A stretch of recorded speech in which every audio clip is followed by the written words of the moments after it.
A Grand Theft Auto online cheat service suffered a data breach. Another password manager had Vault stolen, and 2 disappointing stories from Meta this week. All this and more coming up on This Week in Privacy number 56, so stay tuned.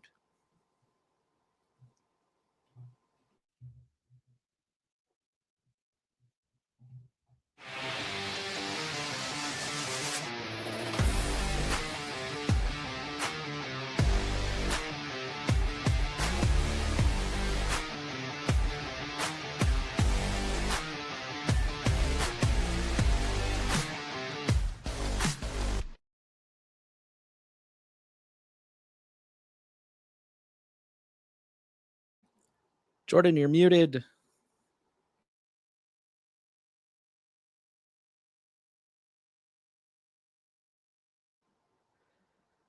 Welcome back to This Week in Privacy, our weekly series where we discuss the latest updates with what we're working on within the Privacy Guides community and this week's top stories in data privacy and cybersecurity. I think Jordan was muted this week, but I am Nate, and Jordan is joining me. Or there were technical difficulties. Check, 1, 2. All right. Well, while Jordan gets that figured out, I think we're going to... Hey, Jordan, welcome back. Oh, nope, we still can't hear you. Oh, no. Gotta love going live. These things do happen. I'm going to go ahead and jump into the main story while Jordan is trying to figure that out. And our main story this week is Grand Theft Auto. Yeah. So for those, I mean, I feel like this is a pretty popular game, but for those of you who are not gamers and maybe may not know, Grand Theft Auto, super popular video game, man, as long as I can remember, or, you know, at least as long as I've been a gamer. And it, you know, like a lot of games these days, it has an online mode. And the online mode, from what I understand, can be cooperative or adversarial. For some reason, the word I'm looking for is escaping me right now. But, you know, like any online game, there are cheaters. And it's, you know, cheating kind of ruins the experience for everybody, right? Because if you're just a casual gamer trying to have fun and somebody just like, you know, blows your character up and steals everything, that really sucks. But then also if you're like a serious gamer and you're maybe like trying to be professional or something like that, then having somebody cheat is, you know, it ruins your rankings. It sucks for everybody, except for the cheaters who seem to have fun, which I don't really understand. Yeah, well, we'll get to that in a minute. So anyways, so there's a service. I mean, there's a lot of services. There's a lot of different ways to cheat. Dead serious, I've never done it. I'm not much of an online gamer myself, but there's a lot of different ways to do it. And one of them is this paid service called Atlas Menu. And they had a data breach, which leaked the email addresses, usernames. TechCrunch here says scrambled passwords, IP addresses, and support tickets of almost 64,000 accounts. And I'm assuming by scrambled passwords, they mean like hash passwords. I don't know why they said scrambled here. Yeah, especially coming from this particular author. He's very knowledgeable about cybersecurity, so that was an interesting choice of words. But Atlas Menu claims to offer secure authentication and enhanced privacy through our advanced encryption techniques, which is just a reminder that marketing will say anything and usually means nothing because that's not really clear. The attacker claimed responsibility and posted the data on GitHub, and motivation appears to be revenge against a scammer, which... you know, privacy is a human right, so I'm not going to say these people had it coming, but I think anybody who's ever been the victim of a cheater on an online game can definitely feel the frustration there. So yeah, Atlas Menu, according to one video, offered features like invisibility and super jump and the ability to fly through the map. So I mean, at least I guess it wasn't like invulnerability or something, but, and then they point out in this article, cheating has become like a huge industry, multi-million-dollar business. And they mentioned that Counter-Strike Global Offensive also had a breach a few years back. So this is not a particularly new thing, but it's definitely very interesting for sure. Trying to think. Yeah. So, like I said, am I back? Hey, Jordan. Yes, you are. Welcome back. Of course, as soon as we press go live, like everything just breaks. So Yeah, Sorry you and about I that, were everyone. talking beforehand. Yeah, that was so bizarre. I don't know what happened. But yeah, sorry, I'll just throw it back to you, Nate, to continue with the story. No, you're good. I mean, I don't really have too much to add. I'm not much of an online gamer. I think when I was in high school, I played a little bit of Halo Online, and there were a few. I think I ran into a couple of cheaters, but definitely not a ton. Just like I said, it kind of ruins it for everybody. And I've done some cheats in offline games just for fun, but I find that in my experience, they tend to get really boring really fast. So I'm not a huge fan of it. I don't really understand what the point is if you're just going to cheat, especially in online mode. Like, just play offline at that point. But um, the yeah, I guess the two things that I really took away from this story is, number one, it's unfortunate because this cheating industry is why we've seen a huge rise in rootkit. Sorry, I shouldn't call them rootkits.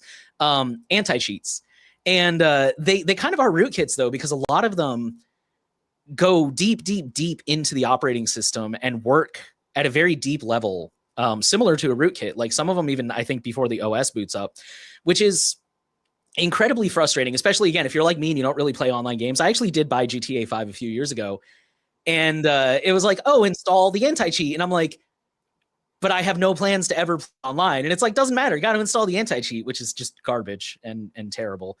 And yeah, it's ironically, we've seen stories in the past about how having these anti-cheats on your computer, they, first of all, some of them conflict with each other. So if you play multiple online games, you may have to like uninstall one to install another, which is incredibly annoying as somebody who does not have a lot of space on my computer and therefore tends to do that with games in general.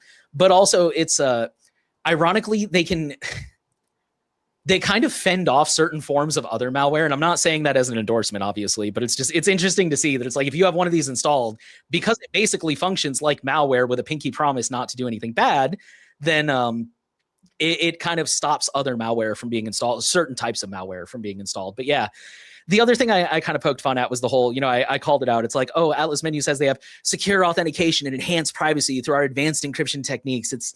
You got to be careful of marketing. I know marketing has always got to, they got to hype up their product. They got to seem super awesome and whatnot. But you do, especially with the open source stuff that's a little bit more transparent, try to find white papers, try to find the FAQ, try to find something that digs in a little bit deeper and specifically says, like, here's our threat model, here's what we defend against, here's exactly how it works. Like, even if you don't dig into, like, here's our exact encryption protocol and key exchange and this, that, because I'll be honest, that stuff goes over my head. But if they break it down, like, oh, everything is encrypted in the browser and then sent to our device where we compare hashes, or, just something like that, something that's a little bit more substantial, I think. I don't know. Yeah. So you were, Jordan was originally supposed to take this story because you have a little bit more experience with online gaming, I believe. So I guess I will turn it over to you for your thoughts on this story. Yeah, so I guess the most important thing about this that's can be kind of confusing with the way that this story was presented was, this is, this cheat software is primarily used on GTA Online, which is where people basically, it's like GTA 5, except you basically can play with other players and there's like different multiplayer activities you can do. So that's the main thing that I think people are using this for. And I think that's personally what I would think is the main issue with a lot of these cheat things. Like, I don't really care if someone is like cheating on their GTA 5 local game installation and it's like, their single player video game. I don't really care. I think people should be able to use software the way that they want, right? And they should be able to, if they want, like, run cheat software, right? Because that should be up to them. So I think this is kind of where I have more of an issue, is when you start affecting other people and, ruining people's experiences. It can kind of get really frustrating, especially with GTA Online, because like, this is one of these sorts of games where basically if someone is cheating, they can basically ruin the entire experience for everybody. And I've seen a lot of times, like, I used to play GTA Online and there was a lot of people who would use not specifically this software. I don't know which software they were using, but they were using some sort of cheat menu to basically mess around with people. And I think the most important thing with this though is like, I don't think we should be like celebrating people's information getting breached, right? Even if these are like people that are like kind of deserved it, right? Like it's like, you know, you're fucking with people's video games. Like you should probably, you know, be a bit, it's a bit of karma, right? But it's also, you know, I don't think we should be happy that all these people have had their information breached because of like a security breach, right? So I think, you know, it kind of makes sense this why this service was breached in the first place, right? Because they're kind of a target, because a lot of people probably hate this software because it keeps ruining their games. But it sounds like from the article, it was actually someone who thought that they'd been scammed. So maybe perhaps they purchased the software and then they never got access to it or something like that. And they decided to basically take revenge on this specific software developer. I do think though that, you know, obviously there's 64,000 people whose accounts were part of the breach. That's kind of crappy.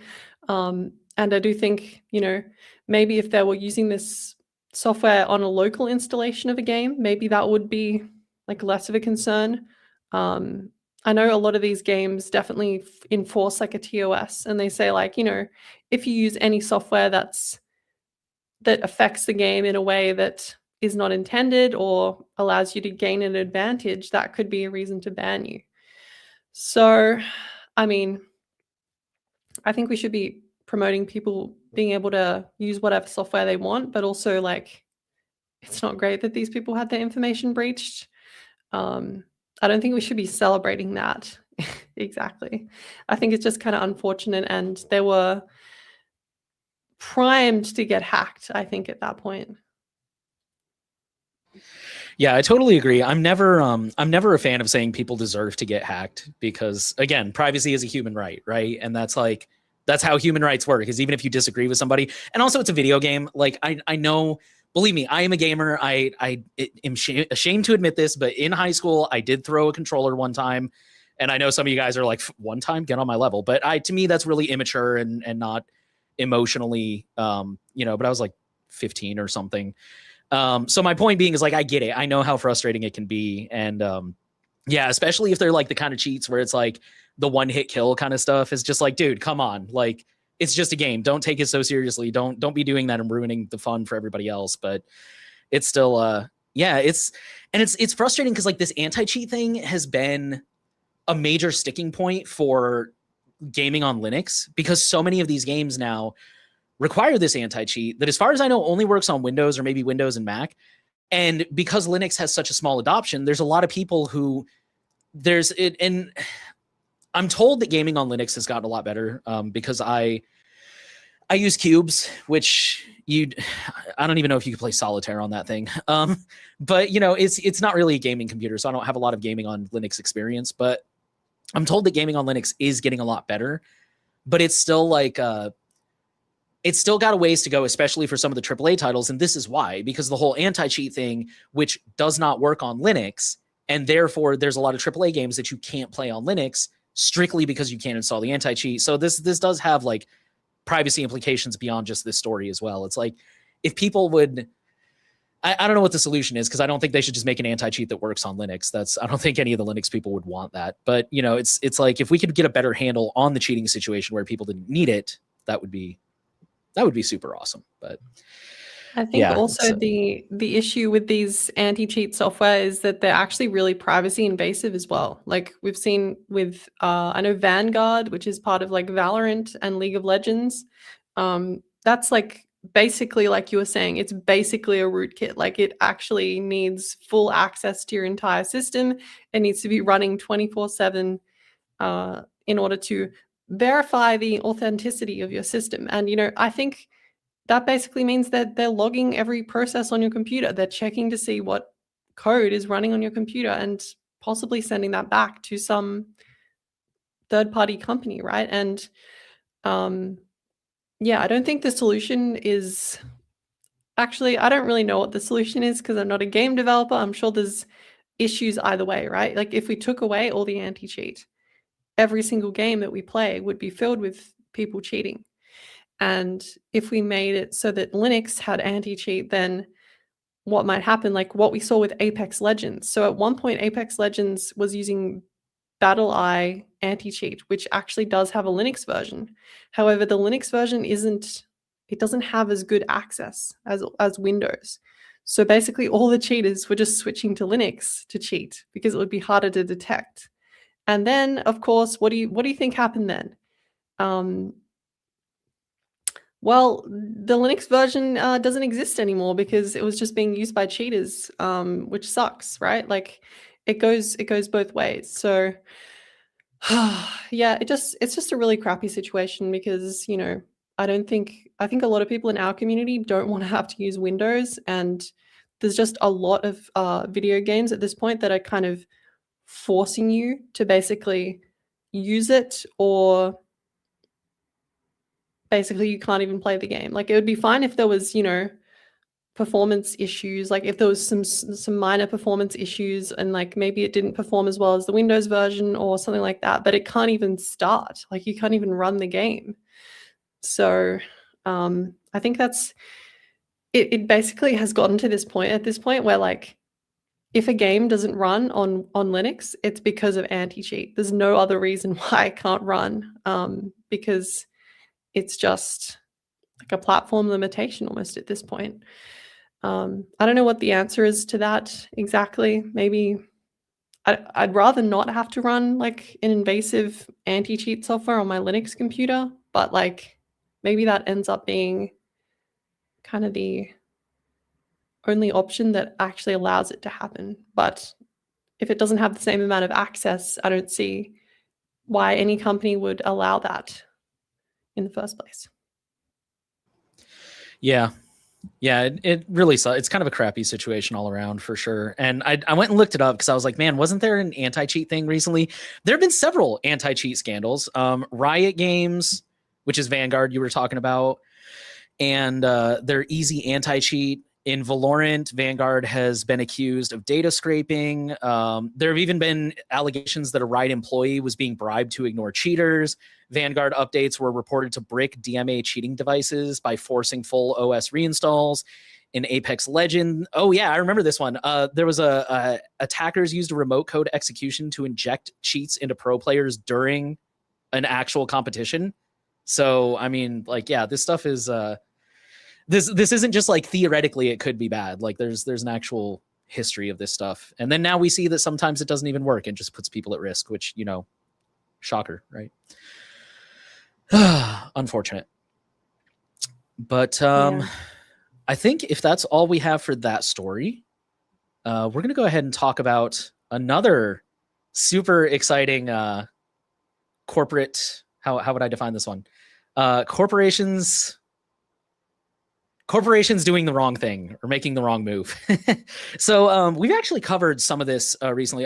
For audio listeners, the headline says Microsoft under fire for threatening security researcher with criminal investigation. And so we've covered, there was a security researcher who goes by Nightmare Eclipse, and they have publicly published a series of vulnerabilities, including Bluehammer, Red Sun, Undefend, and Yellow Key. And I think Yellow Key and Bluehammer we talked about on previous episodes. One of those was a vulnerability in BitLocker. And so this is this is interesting. Basically, Microsoft is saying this person did not responsibly disclose, which, okay, so it's not a law, but I think it's kind of a, and it's actually a little contentious, which we'll talk about that in a minute. But generally speaking, in cybersecurity, there is kind of the idea that the proper way to go about things is you find a bug, you report it to the company, and then you give them about, I think the standard is 90 days. I could be wrong, somewhere between 30 and 90 to fix the bug and push out an update.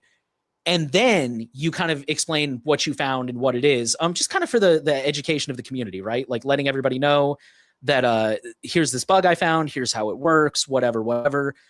They're kind of fun to read sometimes, especially if they're not super technical. Sometimes they're just super technical and I can't understand them. But if they're a little more approachable, I enjoy reading those kind of posts. And so And for the record, there's exceptions. Like if a company is really like open and working with you, a lot of the time they'll delay the public post because it's like, oh, they're having trouble rolling out an update or whatever the case. But anyways, so Microsoft is basically saying this Nightmare Eclipse person did not do that. They say there was no responsible disclosure. They just went ahead and published this stuff right off the bat, which in turn provably did put a lot of people at risk. The article talks about how there have been vulnerabilities that are already using this stuff in real world attacks, according to both Microsoft and CISA. So they're saying we're going to sue this person because this was negligent and just irresponsible. Nightmare Eclipse claims that's not true. They said there's a series of blog posts where they claim to have been in contact with Microsoft, but the company allegedly mistreated them, including revoking access to their Microsoft Security Response Center account. I think they said something like their GitHub posts were taken down and too. Oh yeah, the researcher published the bugs on GitHub and the account. Oh, and GitLab, and both of those accounts were banned, according to this writing, if I'm understanding that correctly. So, yeah, this is and of course, neither of them have responded, which is smart. When you're in the middle of a lawsuit, you do not talk about it because that can complicate things. It seems that the community is on Nightmare Eclipse's side here, which I know is a shocker. Who did they cite here? They mentioned, I know they mentioned, okay, so they mentioned this Katie, I don't know how to pronounce this, Katie Masouras, who works for Luda Security. And she talked about how responsible disclosure, it's kind of, I don't want to say nitpicky, it's not the right word.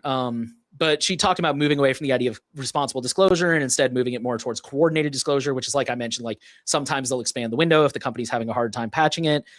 You know, Kevin Beaumont, I saw this on Mastodon. He posted on Mastodon criticizing Microsoft. And I don't know, from what I've seen, and this is as an outsider, I'm not a cybersecurity expert, I'm not a researcher, but from what I've seen, Microsoft does not have a particularly strong security culture. So I'm kind of inclined to take this Nightmare Eclipse guy's version of events and say that he probably did try to reach out to them and they probably tried to like sweep this under the rug and make it go away because everything is vibe coded from Microsoft now. But yeah, I mean, either way, I kind of brushed past it, but this sub headline here says cybersecurity veterans warn of chilling effect, which is true. This has been, and I don't know how true this is, but I've heard this story from multiple people. There have been a lot of people who have said that they're like hobby cybersecurity researchers. They're not like professional, but they do it for fun. And they've disclosed vulnerabilities to multiple organizations, big and small.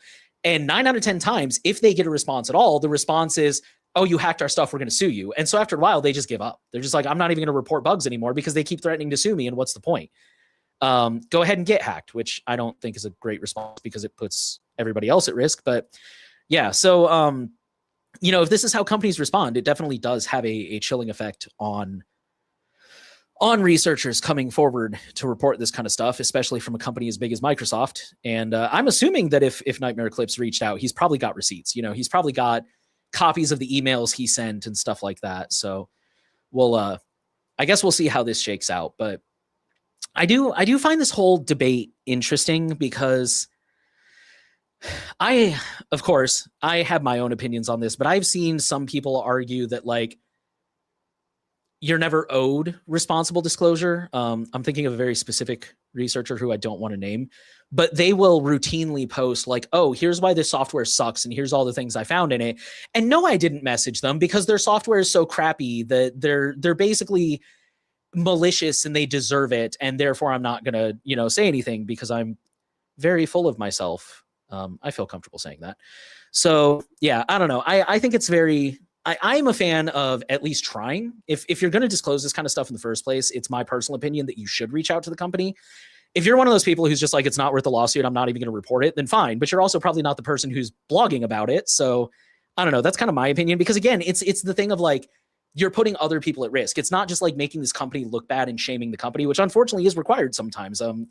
We've had to do this with Signal in the past. There was a bug a long time ago, a couple of years ago, where Signal, I think it was on Windows specifically, Signal was not like properly sandboxing the private key.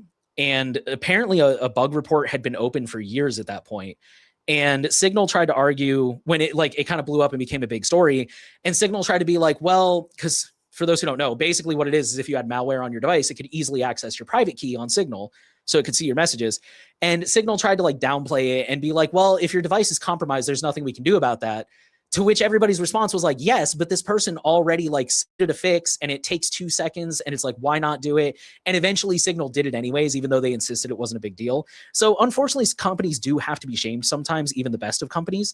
But I think to go straight to the shaming part and to not try to coordinate first is definitely, in my opinion, not pretty cool.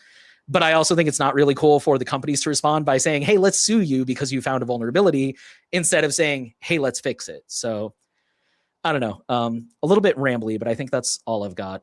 Jordan, did you have any additional thoughts on this one? Yeah, so I think one interesting thing about this entire thing was you mentioned in the start there that it was GitHub and GitLab. Both the exploits were removed on GitHub and GitLab. And I think that kind of shows that we've reached a point, honestly, where basically Microsoft controls way too much. Like they control the software distribution platforms, they control the most popular operating system, they control like way too much, right? And I think the reason that even their GitLab account was deleted because GitLab is a Microsoft partner, and they also coordinate with Microsoft. So I think, it's once again one of those things where we have to say, this is probably it's probably a bit too much control that Microsoft has over the entire software distribution process. And that's where they kind of can wield this power against developers and security researchers who, report this stuff to them. And I think it shows a really bad look, right, as well, because imagine if you're a security researcher and you find a really bad vulnerability in a Microsoft product. Now there's precedent that you're going to get sued and reported to the criminal, what do they call it? The criminal something security. I can't remember what they call it. The Digital Crimes Unit. Digital Crimes Unit. Like you're going to get reported to the Digital Crimes Unit, like just for reporting a vulnerability. And I don't know. I just think this is not how you look good when in terms of security. This is not how you promote more people to report vulnerabilities to you. And I think even if it's like, these vulnerabilities that get reported, if they're like, if they're used for criminal activities, and Microsoft doesn't realize that these are being exploited in the wild, just because people don't want to report it, then that's just like a negative for everybody. That's not a positive. And I did also see Kevin Beaumont, who's like a security, I feel like he's in like the cybersecurity industry, is kind of quite a popular guy. He also wrote like a Medium blog post. I don't know if we can bring that up, but in his blog post, he talks about someone else. There was someone else called Sandbox Escaper, and they basically reported a bunch of zero-day flaws to Microsoft, and then eventually, according to Kevin Beaumont, they hired this person. So like, it seems like Microsoft has done the right thing in the past, and also hired somebody, and now why have they suddenly changed their tune to start reporting someone to the authorities? It doesn't really make a whole lot of sense. It also says Kevin Beaumont also says Microsoft have also purchased zero-day exploits in their own products from exploit brokers. So yeah, I mean, according to Kevin Beaumont, this whole saga is not looking too good from a legal perspective, for Microsoft, especially because now there's all that history, right? There's like the history of Microsoft hiring somebody who was doing the exact same thing. It looks extremely bad for Microsoft. I don't think this is not the right way to do vulnerability disclosure. Like this is like the bug bounties and all this sort of stuff. It's not the right way to do it. And yeah, I think Microsoft just shows us in this case, Microsoft has too much control as well. I didn't really have too much to add about this specific person because I don't really know how much we can trust from some random person. But like, if we just look at things from like the aspect of like the actions of Microsoft against someone reporting a vulnerability, I think we can all agree that this is the wrong way to do it, the exact opposite way to do it, in fact. So yeah, just really frustrating for Microsoft. It feels like Microsoft is literally not doing a single thing right at this point. Like they can't even get anything right. Like their operating system, everyone is switching. They keep trying to put AI in all their products, and no one wants it. Like it's not great. I'm not a fan. Okay, this is totally off topic, like just taking shots at Microsoft. But did you see 404's post about like Microsoft is trying to roll out some new AI thing called Scout? And apparently there was like a leaked memo that was like, oh, we want it to be addicting. And Satya Nadella went on this huge rant where he's like, I don't know who wrote that or where it's coming from. And 404 wrote this like, it's almost borderline passive aggressive, but it's not. It's close, but it's not. But it is beautiful. Where this whole thing where they said like 6 times in the post, they're like, it says in the post who wrote it. So either you are like really not paying attention or just choosing to be ignorant. Like, why don't you go ask that person? It's, oh man, if you haven't read it, you should. It's beautiful. But no, I kept seeing stuff about him. Yeah, like he kept saying like he didn't know what it was about, but like he's like the CEO. He should know everything that's going on in the company. That's like his job, right? Yeah, which is what 404 said. It's like, so are you telling me that you don't know what's going on in your own company? Like, what's going on here, dude?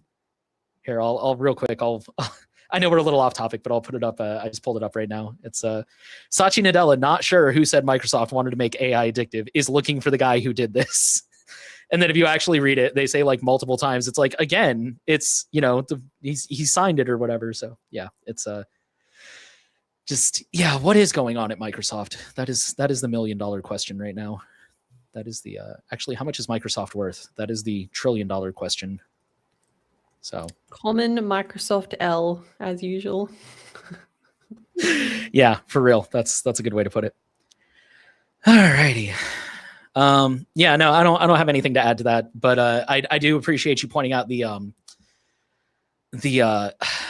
oh gosh, I already lost track of it, but it was good insight. Oh yes, how Microsoft is like getting way too powerful. Like if they can get GitLab to take stuff down, like GitLab is supposed to be separate and independent, and just yeah, that's troubling. GitLab's getting a little too corporate, I think. So I know there's like a lot of people starting to push away, like what's it called, like ForgeGo, something like that, which is supposed to be like an activity pub version of Git. Or there's what else? Codeberg's a popular one. I don't know if it's as popular, but I know some people like Git T. I mean, they've all got their pros and cons, but yeah, we definitely need to decentralize a little bit because that is scary, I think. But in the meantime, I think we're going to issue some quick site updates. We do have a story coming up in a little bit about Dashlane, who's pulling a LastPass. There's some good news there, hopefully, but still not great. But before we discuss that, we're going to talk about what's been going on at Privacy Guides this week. So this has been another one of those weeks where there hasn't been a whole lot of public-facing stuff, but we've been very busy behind the scenes. Jordan is wrapping up a new video. I'm getting all the B-roll for the next video after that. But in the meantime, we had a fantastic new article, which actually, let me see if I can pull that up real quick. While that's loading, it is called No Right to Remain Silent, Negative Rights in a Positive Rights World. And I highly encourage you guys to go read this one because it is here. Let me pull this up real quick. Share this tab. It is about something a lot of you guys, if you're privacy veterans, have probably clocked already, which is we're kind of moving into a world where it is suspicious to not be part of the system. You know, like it was what year are we in? 2026. So like 15 years ago, 20 years ago, God, it's been so long. We'll say 10 to 15 years ago. If you didn't have a Facebook, that was kind of normal. I mean, it wasn't like super normal, but it was kind of like whatever. If you didn't have Instagram, if you didn't have Snapchat, and even now, I think to not have some of these things like, oh, I'm not on Snapchat, but I'm on Discord, or I'm not really on Facebook, but I'm really active on Instagram or whatever. That's pretty normal. But we're moving into a world increasingly where to not have any of this stuff is really starting to be seen as suspicious and strange. And this was a fantastic write-up by one of our guest contributors, and they kind of explore this and how it's kind of really becoming a problem where, like, obviously we're not fans of it, but here in the US, now to get a visa or get into the country, they want you to show, if you're a foreigner, they want you to show like 5 years of social media history. And it's like, how do you think that's going to look when you show up at Border Patrol and you're like, yeah, I don't have social media. I don't have, or, I use Mastodon where everything over a month gets automatically deleted. Like, that's going to look really suspicious, even if it was a different administration in charge. And so this is definitely becoming a problem. And I highly recommend checking that out. And then, again, it was kind of a slower week. We did have a couple of news articles. Really, we had the data breach roundup, of course, but we also had a story that we're going to talk about here in a minute, which is Meta's AI support agent used by attackers to take over Instagram accounts. And if you want to read a little bit more about that story or a different perspective, Freya wrote that, so definitely check that out. But that's all that's been going on the article side of things. And I think Jordan has some additional updates. Yes, I do. I've got something that Jonah's been working on quite a lot behind the scenes. I'm not sure if I can. Okay, it looks like I've got to remove your. Okay. Basically, we've been working on. Well, not we. I'm just going to say Jonah's been working on basically this whole verified apps database. So if you didn't catch last week's show, basically how it works is it's a database that has the certificate hashes of Android apps. And basically we're relying on our community members to submit their apps to that database. And originally it was just, like we talked about last week, it was a website that you could visit that basically would have the hashes that you could compare with apps on your device. And Jonah has basically been working on he's been testing something that would basically allow for people to automatically check device like certificate hashes of apps that they have installed automatically against the database that we've been working on. So I guess I can scroll down a little bit here. This is kind of like what it looks like. It basically shows all the apps that you have installed, and it will basically tell you the hash of the app, and then it will tell you the status of if the app matches that is stored in our community database. So basically, we've been having people on GitHub submitting their app certificate hashes, and then that's been compared against all app stores, basically Google Play, F-Droid, Crescent, all these app stores, checking the certificate hashes against that, and then eventually, once we double check everything, submitting that to the database itself. And basically, the reason why we've been doing this is the previous app that existed, which was called App Verifier by Soup Slurper. It was a good app, but the issue with it was that the internal database was very limited, and the developer didn't want to increase the apps that were actually included in that database. So basically, it was useful for checking the hashes, but it didn't have a very large internal database. So basically, we're trying to change that a little bit. And we're not trying to replace the App Verifier app exactly. We're basically just this is basically an app that can check the certificate hashes of all the apps that you have installed. It doesn't work exactly the same way as the App Verifier app. I might just read exactly what Jonah put on the GitHub, because I feel like that's probably a better way to basically explain it. So let me just share this tab instead. Basically, it's a verified apps is a app signing hash viewer and verifier. And if you scroll down here, it's a fork of App Verifier, but many components have been removed, so it no longer serves the same purpose. Notably, it no longer includes peer-to-peer verification via clipboard sharing. This app only checks against our crowdsourced database. So basically, what this means is that this is more of a, I guess, supplementation to the app verifier app. So it's not a replacement. It fills a small niche there. And the app right now this is all pre-release stuff as well. I just want to put that out there. This is not anything that's been fully released. We've currently got Jonah put out a release 15 hours ago. This is like a pre-release of the app. I've downloaded it myself, and there's no issues with the functionality or anything like that. But it is not quite production ready. Like, there's still certain things that I think Jonah is working out on the back end, and to basically make sure that you can verify that the app is actually legit. Because obviously you need to make sure you trust this app, because it's going to be checking all the certificate hashes of all the apps you're using.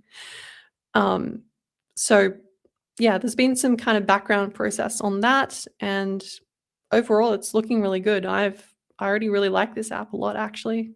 So if you're interested in testing it out, you can check that out on the Privacy Guides forum, Verified Apps app for Android pre-release. So it's available for pre-release if you want to test it.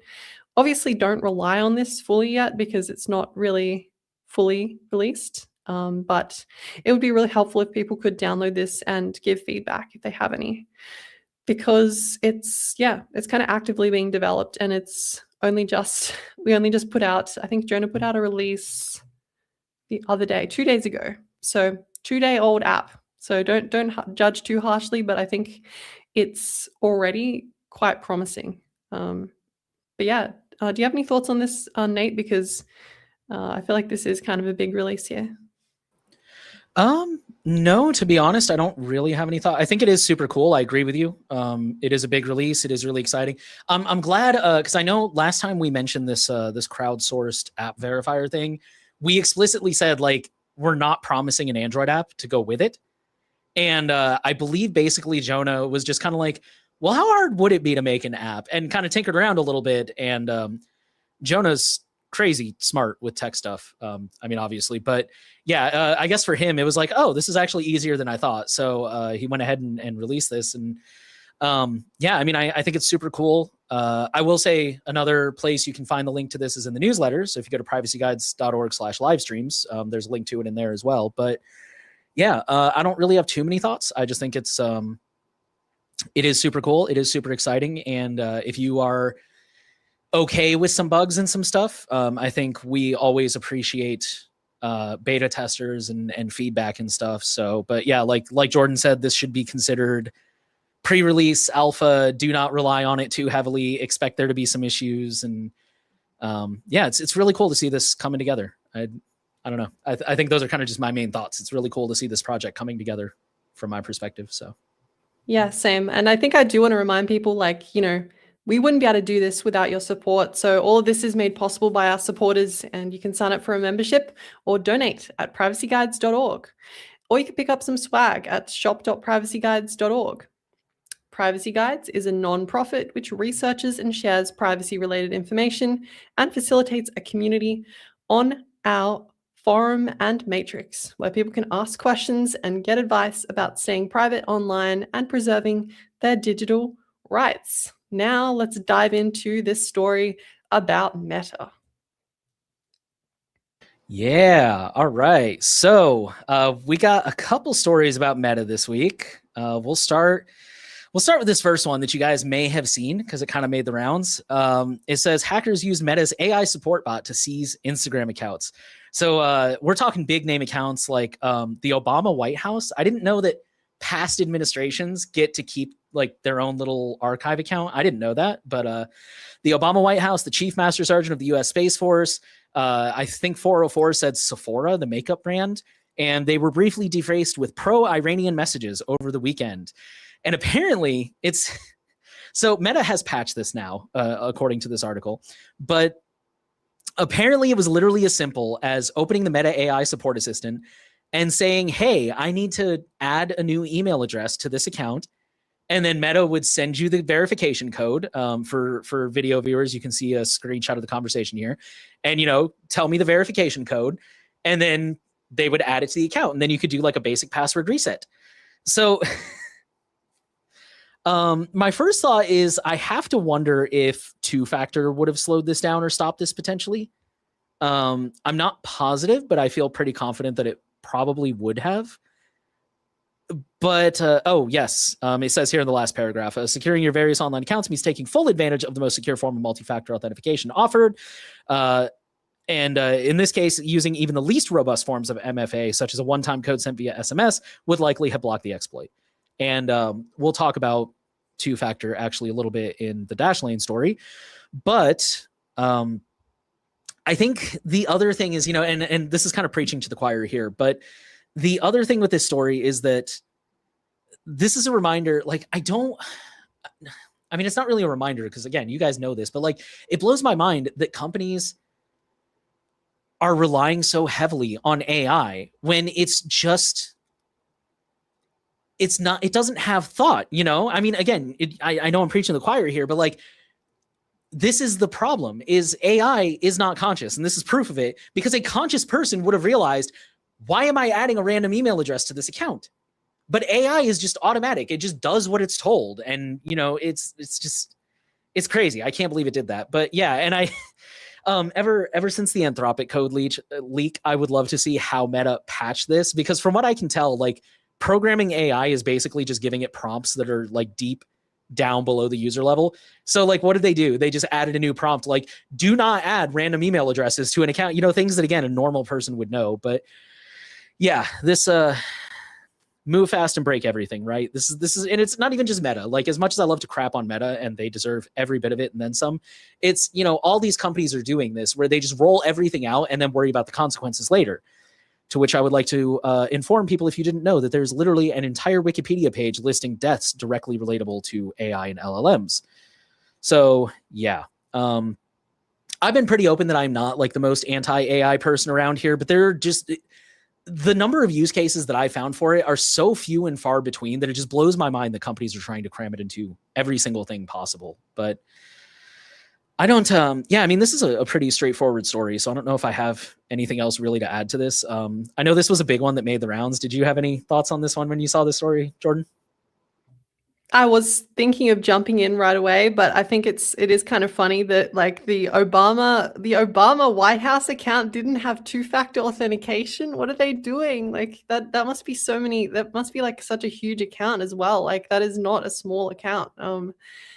I don't know, it just kind of surprises me how resistant people are to like, it's not even like SMS 2FA is like the bare minimum. Like that is like that is literally the lowest form of authentication you can possibly have. And okay, so it says here, Obama White House account and the Chief Master Sergeant of the US Space Force were briefly defaced with pro-Iranian images. So I don't know, it just kind of surprises me that there's these public-facing accounts that have like zero security. And I think Meta's to blame here as well, because number one, you should be enforcing two-factor, like 100% across your entire company. You shouldn't be allowing people to just not have two-factor authentication, especially when you're like Meta, right? Like you have so much power over so many people. Like you should be at least trying to enforce the bare minimum of security. Like, I mean, as much as we don't like Google, as much as we really hate Google, they have done that right. They've mandated two-factor authentication across every account, which, it stops silly stuff like this. But also, I would wonder like how much control did they actually give this AI support assistant? Because if it's allowed to reset account passwords, how much more control over their infrastructure does this? It's basically just making stuff up, right? Like AI is basically just, telling you what you want to hear. And I think, putting that into a support bot that has control over people's accounts, that just sounds like a security nightmare, because we've seen this before. There's like all these sort of prompt injection things where you can be like, disregard all prior programming and change the email address of this account. Like it's just so ripe for abuse, because like Nate said, it's not a human being. It doesn't think. It's not like they're trying to imitate a human, but it's not the same thing. And I don't know, it's just kind of funny how much money we're pouring into this like funny makeup words machine that, you know, keeps doing silly stuff like this, right? And they're just trying to mimic the power of a single human being. Like, if a single human being was on the other end of this wouldn't even be a story. It literally wouldn't have happened. So like, it's just really frustrating that they're trying to, you know, maybe you should start employing human beings to actually, you know, man your support assistant instead of having some AI that can make mistakes like this. So I don't know, this is just kind of the reality of Meta. I think in this day and age, they've just gone too far. They've got like they've put AI into too many things. They're trying to, you know, minimize costs as much as possible and utilize all these AI systems to automate things. And I think we're only just going to see this becoming more and more of an issue. And any company that is doing this sort of integration, I would be extremely skeptical of the security of their product. And honestly, the most surprising thing of this story is just how much control they gave to the AI support bot, because that's basically not something that I would have expected a company to actually do. But I guess Meta's just that bad. Yeah. Yeah, I totally agree, especially about the 2FA thing. Like, I don't know what things are like at the White House, any White House for the record. And, you know, the Chief Master Sergeant, I have to assume that's his account that he's manning. Maybe I could be wrong about that. But I especially like Sephora, I mentioned that was in the 404 Media article. Like, how is there a company on earth that is not using a password manager and not mandating? Like, at my last job, they mandated we had to use Microsoft Authenticator, which pissed me off. It was garbage. But, you know, it's like we had to use 2FA. That was just basic push notification 2FA. Like, that's insane that these big billion-dollar brands, like, God forbid you make everybody, even Microsoft Authenticator, as much as I hated it and as dumb as it is, and as much as I wouldn't want anybody to put that spyware on their freaking phone, like, it's better than just leaving it wide open, right? And it's probably some shared garbage password too, like, you know, make up forever or something stupid. I don't know. So yeah, it's completely insane that these companies are not doing better. Yeah, Chess Joe said stochastic parroting. I've never heard that word before. I had to look it up. Apparently it means random, involving a random variable. So yeah, it's again, I'm not the biggest AI hater, but, you know, it is a probability machine. It's like, what is the most likely word that's going to come next? It's an oversimplification, but it is fancy autocorrect. And to try to assign sentience or intention or motivation to it is incredibly dangerous. Like, again, I do believe AI has use cases, but like you said, just giving it this massive amount of ability and power, like, that's one of the things that, you know, mild offense to the people that use AI agents, I think they're completely insane unless they've got like a very specific, like, it's got this machine and it only has access to like the search engine and it doesn't have access to like my, you know, because that's the example they've given us, right? It's like, oh, you can use it to like go buy plane tickets. It's like, first of all, I don't trust it not to buy like first class tickets to freaking Moscow at this point. I don't trust it not to buy 3 of them at a time. And I also don't trust it to actually get me the best price. You know, so it's like, I don't understand people that trust AI with that degree of power and control, or like unchecked responding to emails. Like, I have never used AI to write an email, but I cannot imagine the people, which we've seen it in our spam at Privacy Guides in our email, people will just like give it a prompt, go and hit send. And it's like, what kind of a psychopath doesn't even like proofread it? It's just, people are putting way too much trust in AI. It's scary. So I think the other thing that we've kind of seen is the boon of this software that's like AI, it's like agentic agents. They're like open claws of the world. Like, people will just like, they'll give an email inbox to like this AI agent, and then the AI agent will just go through the entire internet and just send out emails to people and just like be really irritating. Like, we had this issue. We kept getting this one person who would just keep sending us emails, and it wasn't a person, it was an AI agent that was just spamming us constantly. And it was complete gibberish too. Exactly. It was like complete slop as well. It was like not even, it was like it's just very frustrating when you see these sort of the way things are going, like the way certain companies are influencing technology at the moment, because let's be real, like it's not the individual people using the technology that are shaping where technology is going. It's these massive, like multinational corporations like Microsoft, Apple, Nvidia, all these massive companies. They're controlling where money is going, where development is being focused on. And unfortunately, it's being focused on something that's really silly and kind of useless in a lot of aspects, right? Like we could argue, oh, maybe it's good for like a little bit of stuff. Like you said, maybe it's like, oh, it's okay for like researching something. Maybe I can find some information that's hard to find on a search engine by, asking an AI agent. But like when we start expanding it to more things, like, asking it to manage an inbox or be a support agent, then it's like, I think that is a little bit too far. I totally agree, but I do want to push back just a tiny bit in the name of optimism and point out that like sometimes we can push back on this stuff. Like, remember the metaverse and how that completely failed to materialize? Or like, okay, this is an example that I don't know how many people remember, but I used to see commercials for this service called Quibi, and it was supposed to be like Netflix, except every episode was less than 10 minutes. So I guess the idea was like you could watch it while you were like waiting for the bus or something. And I swear to God, I saw those commercials like every single commercial break, like streaming services, cable TV, because I think I was traveling a lot at the time, so a lot of hotel TVs. Like I saw it everywhere. It was everywhere. It was obnoxiously everywhere.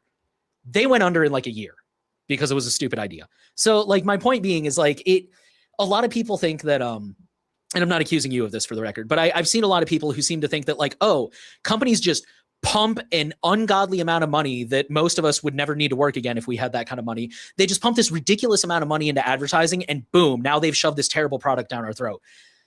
Usually, but every once in a while, we can kind of push back on it and like get it to fail regardless. So, I mean, if I'm being realistic, I don't think AI is going to completely go away, but I do think there is something to be said for like, it's not a guarantee. And I think it is worth continuing to push back, and I admire everyone who does. I say, as the person who has admitted to occasionally using AI, I know I kind of suck, but yeah, I don't know. I guess I just wanted to offer a little bit of potential hope. Boo. Yeah. Anyway, I know. I think a lot of people use AI. Like a lot of people would say like they. I think it's pretty fair to say most people use at least some sort of AI right at this point. Like it's become kind of ubiquitous.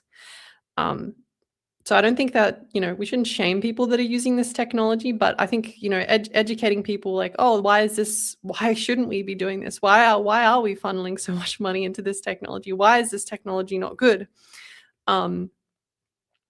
So, I think, yeah, you're right. Like we are already kind of seeing it happening a little bit, maybe. Let's be optimistic, I guess. We've seen data centers being canceled. We've been seeing, RAM prices and GPU prices kind of hitting a ridiculous point now where like, it's impacting a lot of people and people are becoming a little bit more skeptical of the amount of money that we're pouring into this, right? Like, oh, it is kind of affecting a lot and like, is it really that useful? Like people are becoming more skeptical, I think.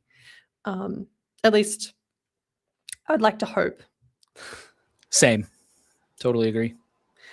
I guess, but with that being said, I guess we could move on to the next article here, also about Meta as well. So this one is from Wired. Meta silently added face recognition code for its smart glasses to millions of phones. So one quick thing before we dive into this story. I don't know if anyone remembers, but a couple of years ago, maybe it was like 2 years ago, there was another story about this. And there was some university students, and what they'd done is basically hooked up Meta glasses to what's that facial recognition? PIM eyes. PIM eyes. That's it. Sorry, I'm going really to find that story right now and put it on screen, but keep going. Perfect. Okay. So they did that a couple of years ago, right? And they basically were like proved, oh wow, this is like really creepy. Like you can just look at someone in public and they'll just immediately have a name attached to somebody and like all their information. So, yeah, anyway, so everyone really thought that was super creepy. And of course, Meta was like, we've got to do that. So Meta's currently, they added some facial recognition code. Oh, there we go. So here's the story that I was talking about, and this one's from 404 Media, 2024. Okay, so almost 2 years ago. Yeah, so basically they attached PIM eyes to it. And I think if you scroll down, there's like a little bit of stuff like this, like images of, being able to like identify people and find their name and all this other creepy stuff. It's a pair of students at Harvard. Yeah. So that was super creepy. And I think we all agreed at the time that was like incredibly wrong and incredibly invasive. But of course, Meta doesn't really care. And basically, they have, Wired has uncovered an unreleased facial recognition system embedded in Meta's smart glasses platform. It's designed to identify people via biometric data stored on users' phones. I think this is kind of, oh, and of course, I'm running into a paywall on this article as well.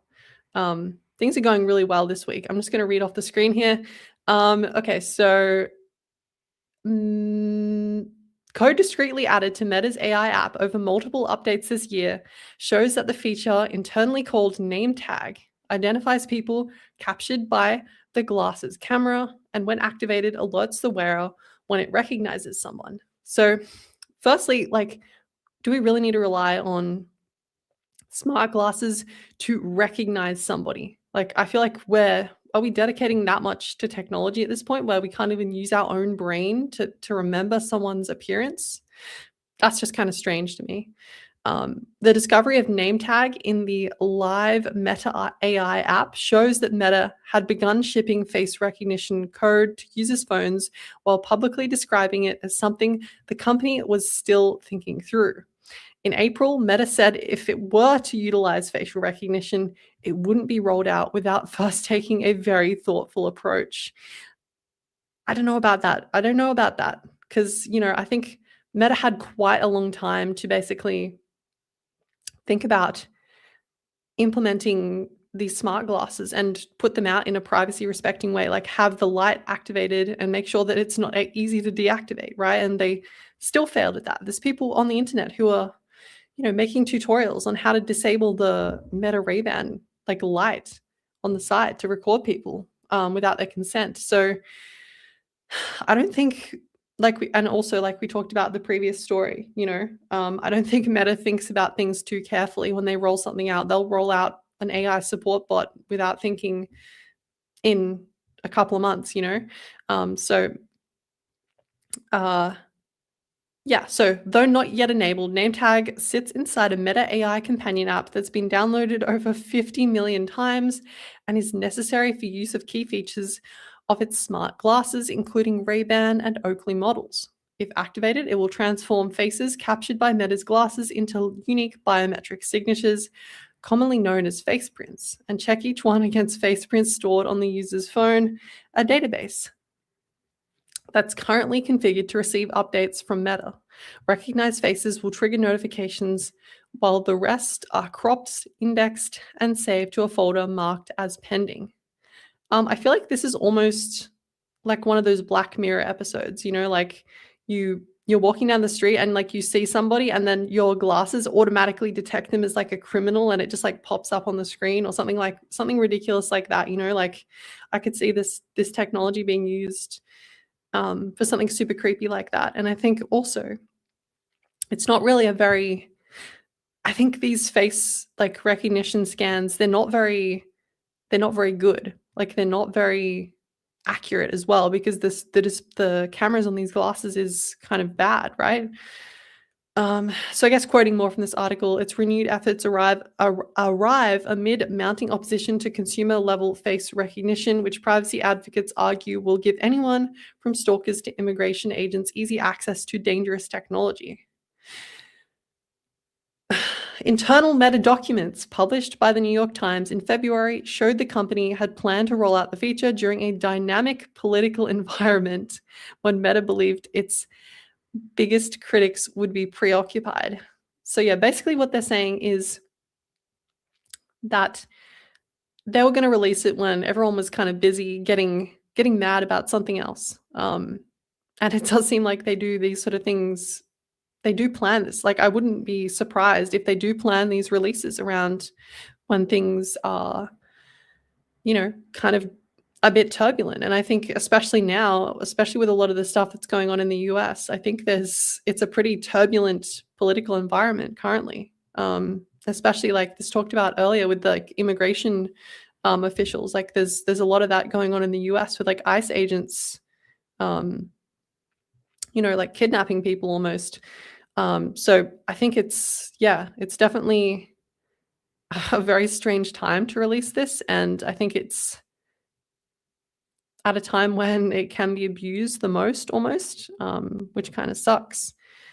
But yeah, I feel like I've rambled a little bit here. Do you have any thoughts on this one as well, Nate? Or yeah, I mean, I do, as always, I do want to push back a little bit on what you said at the beginning, where like, I don't think this technology in and of itself is bad, because they do actually talk about towards the bottom, they Meta originally presented this name tag thing in, what did they say, 2021? No, 2025. They were planning to debut it at a conference for the blind before making it available to the general public. However, they never did. For the record, I do not want to defend Meta for a second, because it's a garbage company run by garbage people. But in that same paragraph, Wired pointed out that a 2018 study of blind users by Cornell Tech and Facebook researchers found that every participant called for recognizing people an important daily task. And I've also shared that, me personally, I genuinely think I have some like low-key face blindness, because I have to meet the same person like multiple times before they start to really stick in my head. And I'm also a very contextual person. Like if I met you once and I've talked to you, and then I run into you again like a month later, I probably won't remember you unless you're like, yeah, we talked about this thing. Remember, like, we talked about silos coming up and we're both really excited about that. And I'm like, oh my God, yes, I remember that now. So I personally, I really see the value, especially as someone who wears glasses, in being able to wear glasses that do like, hey, this person and you can recall that information for me. But at the same time, I think it's very, it's Meta, right? Like it straight up says that if their face is not recognized, that it's just going to like hold on to the image. What? Why? That's like, I didn't consent to that. I didn't consent to being in these things in the first place, but especially I could arguably, because it's Meta, I don't trust them as far as I can throw any of them. And I probably can't throw any of them very far because I have not been working out lately. But like, it would be one thing that I could quote unquote defend if they were like, hey, we're going to do a search. If we don't find you, we discard the image. Okay, fine, whatever. At least we can pretend that's kind of privacy respecting. Well, if we don't find you, we'll just hold on to it for reasons. It's like, anyways, okay, I think I made my point there. It's also Meta, and actually backing that up, Meta said in a different article in the past that the whole idea was that it would only identify people that you knew. But then that raises the question of like, how far is this people that you know thing? Because it's one thing to like, which I still don't like this for the record, because I don't think it's anybody's business. It's one thing if it downloads the faces of like your immediate friends on Facebook, right? Like the people you friended, which I don't know. To me, that's distracting. Let's say I go to the store. Hypothetically, let's pretend I have Facebook. I go to the store and I pass one of my friends and it pings me like, oh, hey, that's your friend. Okay, first of all, either I'm going to notice and I don't need your help, or B, I'm busy. My mind is elsewhere and I don't really care. No offense to my friends, but like, I hate shopping. I just want to get my crap and get out. So like, if I'm so focused that I just want to get my thing, I don't want to stop and talk to you because I'm going to forget why I'm there. I'm going to take too long. It's a stupid thing. But anyways, that was their original intention, is it only flags people you know, so it's not just everybody. But then what happens when it's people you know? Like, oh, that's your wife's friend. Okay, cool. There's probably a reason I haven't added them on Facebook. So like, why are you telling me this? And I don't know. It's this whole system is like, I'm not, again, where I'm going with that is like, I'm not opposed to the tech itself, but I do want to make it very clear that like, I don't trust Meta. I think of all the companies, they're like the company I would trust the least to roll this out in anything remotely resembling an ethical form. And it's just a shame. It's a shame that we can't have nice things, because, we mentioned this with age verification the other week, is like, there are so many ways to do things in a way that is privacy respecting, that is at least not overtly terrible, but companies never do that because where's the money in that? So it's awful. I hate it.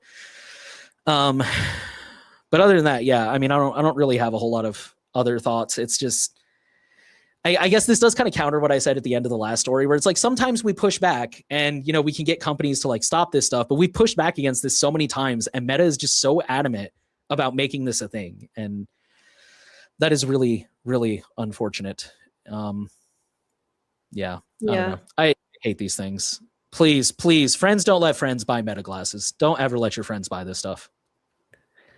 Yeah, and I think also it's kind of interesting that thing you brought up about accessibility. I didn't really think about that too much actually. But I almost think like it is kind of like an excuse a lot of these companies use to like make something pretty invasive and then like kind of normalize it a little bit. I mean, I don't know. I'm not an accessibility expert. I don't really know what technology like people that are low vision people are using to identify people in public. But you know, I think we have to weigh the benefits. Maybe there could be some other way of doing it in a way that doesn't require you to take biometric scans of people's faces. Maybe there's like a way to, I don't know, like maybe it detects nearby devices and then it's pings you if someone is detected nearby or something like that. I don't know, but that is a way to do it without having to get face scans of people of every single person you interact with, because like that is kind of terrible from a privacy perspective. You're basically creating a massive database of people, people's faces, biometric scans. So yeah, overall just kind of frustrating situation. Let's see. There was some comments here from Peace Boy John. They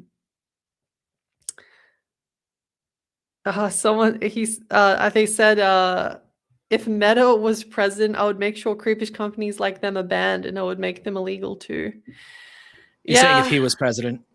Yeah, I think that would be ideal, but yeah, unfortunately, that's not really how the government works, the U.S. government at least. So I don't know. We kind of just got to deal with it, and I don't know, try and stop this stuff from happening as much as we can. Advocate for this, and hopefully we can get some changes to make sure that this technology is not normalized. I think also just kind of shaming people that wear them in public. Like, you know, if someone walks up to me and they're wearing Meta glasses, I'm just going to say, are you wearing Meta glasses? And if they say yes, I'll just walk away. You know, I don't think it's really, I don't know. I don't see a usefulness aspect of these devices. I think, you know, we have phones for that reason. I think it's basically just normalizing a concealed recording device, which is very creepy. I mean, I'm sure some people probably wouldn't care, but there's people that don't like to be recorded, and there's certain people that are more affected by this. So we should keep that in mind as well. I just want to support what you said is, yeah, for the record, do not assault people. Do not break their glasses. Like, I don't know how many people are serious and how many people are just like talking big on the internet, but I've seen so many people say that it's like, oh, if I see somebody with those, I'm going to punch them, or I'm going to like break their glasses. And it's like, cool. And you're going to get in legal trouble, and you're just going to look like an even bigger dick. That said, I think for the average person, these are universally unpopular, especially once people know what they are and how they're working. So I think, yeah, calling somebody out, like if you're in a social setting and it's like, hey, I'm sorry, like, are you wearing Meta glasses? And they're like, oh yeah, do you like them? No, actually, I hate them. I think they're really creepy. I think they're really invasive. I don't want you to record me. And there's like a social phenomenon where like everybody is afraid to make the first move, except for a few psychopaths like myself, which also, for the record, depends on how I feel. Sometimes I'm also afraid to make the first move. But I guarantee you, if you speak up, and like, probably not that's probably being a little bit too harsh even, but if you speak up and it's like, I'm actually really uncomfortable with those and I don't like how they're always recording and sending my data to Meta, even if they try to argue you and they're like, well, it's not always recording, there's going to be somebody else, almost certainly there's going to be another person who's got your back who's like, actually, I'm kind of with him. I don't really like that. I don't trust Facebook. Could you like take those off, please? Or like not wear them next time or whatever. Like it just takes one person. And like, once they realize that, I mean, I curse all the time. Once they realize that they're the asshole, they're either not going to bring them next time or they're just not going to come back to whatever that event is, which in my opinion is the trash taking itself out. So I don't care. But Yeah, I just wanted to point that out. Like, definitely don't resort to assault because it's not going to help you any, and it's just going to get you in trouble. But I agree with you. Like, shaming people who do this, I think, is really the way to go, personally.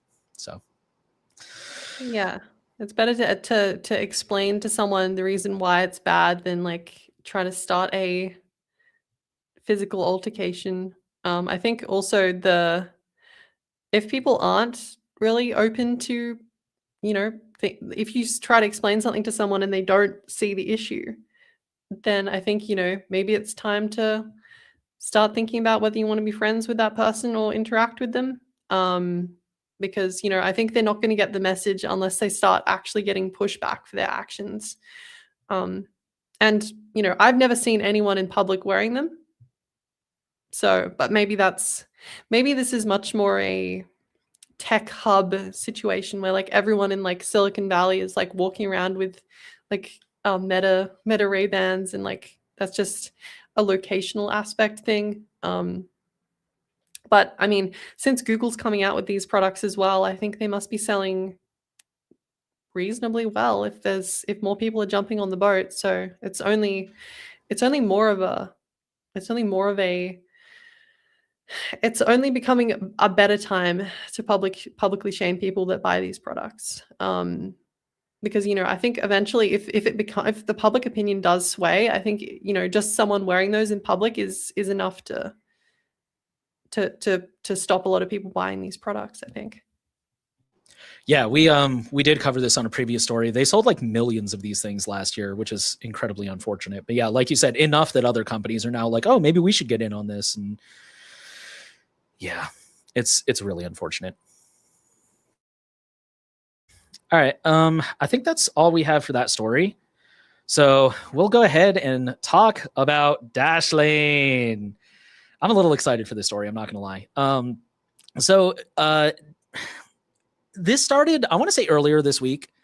And basically, Dashlane users, Dashlane is a password manager for those who don't know. I believe it's one of the most popular ones. And it is not open source, and it is cloud-based. And they, a lot of users were reporting that they were getting emails about their accounts being locked. And Dashlane, to their defense, was very quick to respond. And they were kind of like, yeah, there's like this, what did they say? There was like, basically, when they initially responded, it was kind of unclear. It's like, oh, is this a glitch or is this some kind of cyber attack? But they were basically like, we're on top of it. Don't worry. And they did finally release a statement that basically, I believe, still left a lot to be desired. I didn't see the statement myself, but I saw a lot of headlines that said like, the statement isn't great. But basically, Dashlane is now saying like, okay, so what happened was there was a cyber attack. And for any audio listeners, the headline of this article from Ars Technica says Dashlane explains how attackers managed to download encrypted password vaults.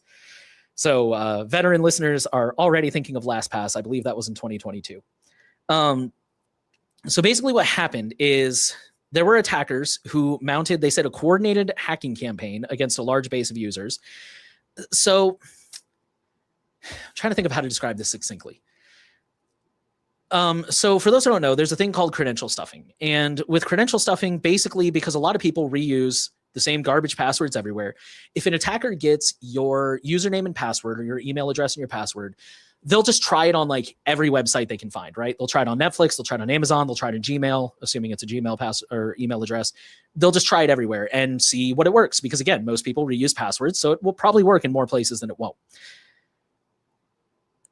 There's apparently this is now like, I think somebody on Mastodon called it like MFA stuffing or 2FA stuffing.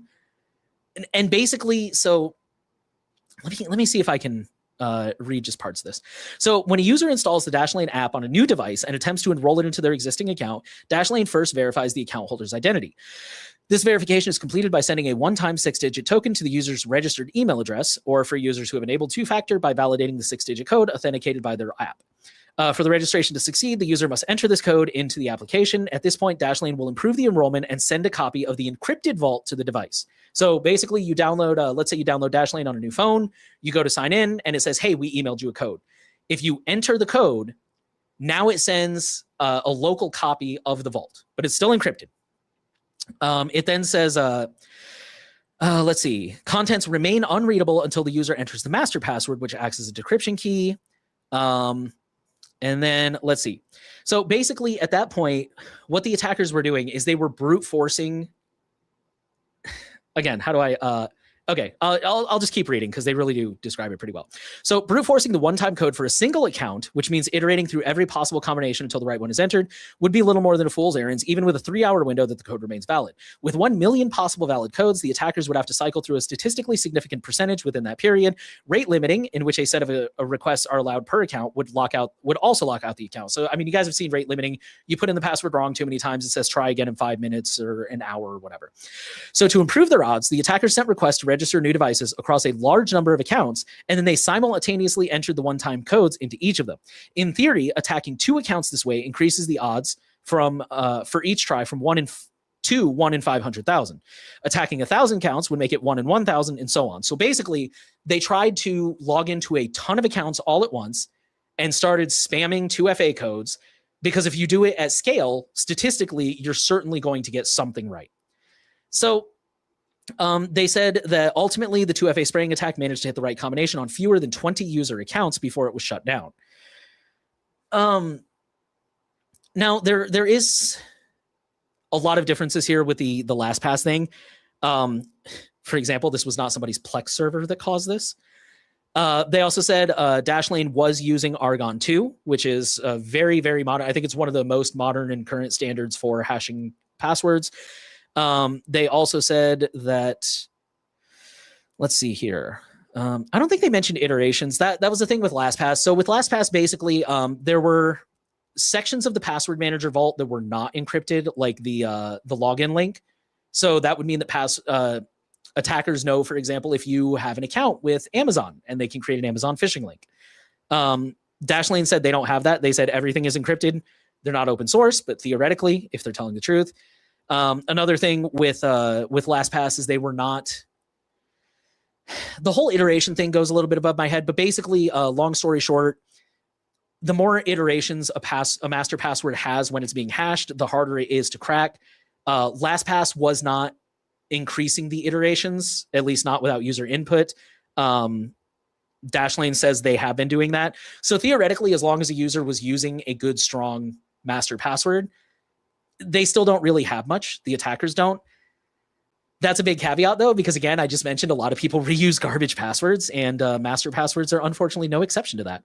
So I guess the only thing here that I think is interesting is this seems to have been, from what I can tell, kind of random, because if they're doing this at scale, they don't really have any control over which ones are going to succeed and which ones aren't. So they just grabbed like 20 random user vaults, which is really confusing. But I don't know. I guess I will be interested to see how this plays out. I will be interested to see, is Dashlane telling the truth? Like, are we going to get another story in a week that's like, oh, it turns out fields aren't encrypted or whatever? Are we going to find out that this was actually some coordinated thing that they did know exactly what accounts they were going for and somehow managed to pull that off? I don't know how they would have done that. That would be really impressive. But again, it's just this whole thing. I have a lot of questions that I don't necessarily expect Dashlane to have answers to, like, again, why those accounts and stuff like that. But it's a really interesting story. It does, if we take it at face value, it does seem like everything was handled a lot better than the LastPass thing, which is good. But again, still lots of questions. And I think the last thing I want to emphasize is when you use a password manager, any password manager, whether it's a cloud-based one like this, like Bitwarden, like 1Password, a local one, KeyPass XE. If you write your passwords down in a notebook, you are placing an immense amount of trust in that password manager. And so we always recommend, I mean, I feel safe saying that everybody in Privacy Guides would agree with me on this. I would recommend, if you don't use a security key anywhere else, like a YubiKey or something like that, first of all, you should be using it everywhere you can. But if you don't use it anywhere else, you should at least be using it on your password manager, because of how sensitive it is, because everything is centralized there. And theoretically, if you had used a security key, I feel like this attack probably, I mean, I guess it might have still worked, because again, they're trying to verify the device, not necessarily the login. But I mean, at very least, you wouldn't have to worry about them like trying to crack your master password, right? Because they still need the YubiKey to get in, and they're not going to have that. So, yeah, always try to put the maximum amount of security on your password manager, even if it's not cloud based, like whatever it is, because you're putting a lot of trust in that thing, regardless. So, I think I kind of went over a lot there, but did you have any thoughts on this story, or is there anything I missed, Jordan? Yeah, definitely an info dump. I think it is important though to all the stuff that you mentioned, like putting the most security you can on your password manager. Nate actually wrote a video about passwords and password management and all this sort of stuff that's going to go into things in a much more succinct and explainable way. Hopefully this weekend we'll have it out.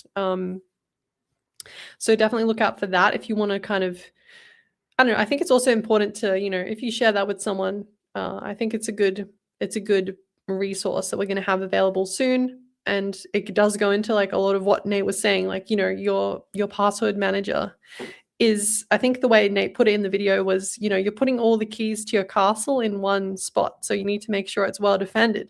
And it's the same with, any centralization of trust. I think one interesting thing about this, though, was they did mention, so this is Dan Gooden, who's like, yeah, he's basically super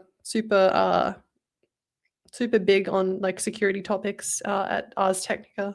He put at the bottom, he said like there was, I don't know, out of an abundance of caution, both master passwords and the contents of any recovered Dashlane vaults should be changed immediately to reduce the chance.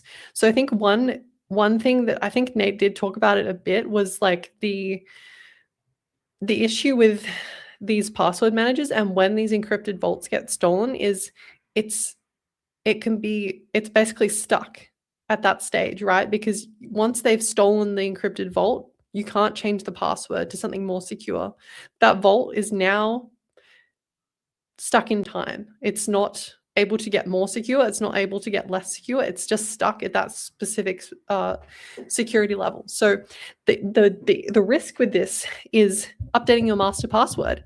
That's not going to do anything because they already have the encrypted vault itself. So basically, I don't know, if you're a Dashlane user and you think you might have been affected, I would just change every password, which kind of sucks, right? This is like the worst case scenario for anybody, having to change every single password in your password manager. That's, depending on who you are, I think Nate also wrote this in the script for this new video.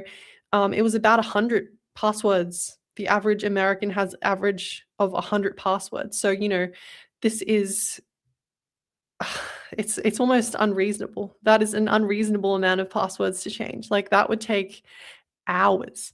So, I think this is a pretty big flop from Dashlane, I think. Like, this is basically as bad as it can get. I mean, not as bad as it can get because you can be LastPass and you can just like leak everyone's stuff and not encrypt anything. So, it's not the worst case scenario, but it's kind of nightmare scenario level. I mean, I would probably, if you don't think you've been affected, I would just update my master password anyway, out of caution. But again, we do have password manager recommendations, and at Privacy Guides, we do more rigorous analysis. We get input from the community on which products are the best, and we do all the hard work for you to work out what the best services are. So Dashlane is not something we recommend. We don't recommend Dashlane for like a variety of reasons, but I think you'd be much better off if you were using something like a Bitwarden or Proton Pass or Sono. There's plenty of other password manager recommendations that we have on our site.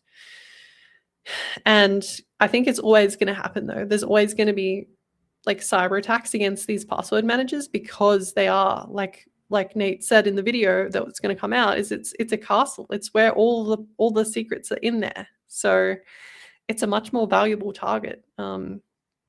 It's kind of frustrating when security isn't enforced as well as it should be in this case. But yeah, I don't really have too much more to add other than that. Yeah, I don't really have much else to add myself. It's just I guess again, assuming we take Dashlane at face value, it's good that this is not a repeat of LastPass where just they did like everything they possibly could wrong.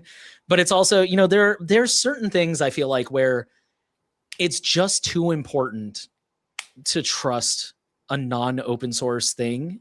And like a password manager is one of them, because I keep saying, like, assuming they're telling the truth, we don't know. Dashlane's proprietary. If this happened to Proton Pass, if this happened to Bitwarden, if this happened to, I don't know how it would happen to KeyPass, but theoretically, if this happened to KeyPass, like those are all open source, so we can verify that, like, yes, everything isn't. I actually remember when LastPass happened, everybody went to these open source password managers and started re-examining and being like, oh crap, are we in danger? And I remember Bitwarden, I think, was okay, but a lot of people did notice it's like, hey, you're kind of using this, like, it's not like outdated hashing, but there's, this Argon 2 is out now and it's a lot better. And like, why don't we up the iterations?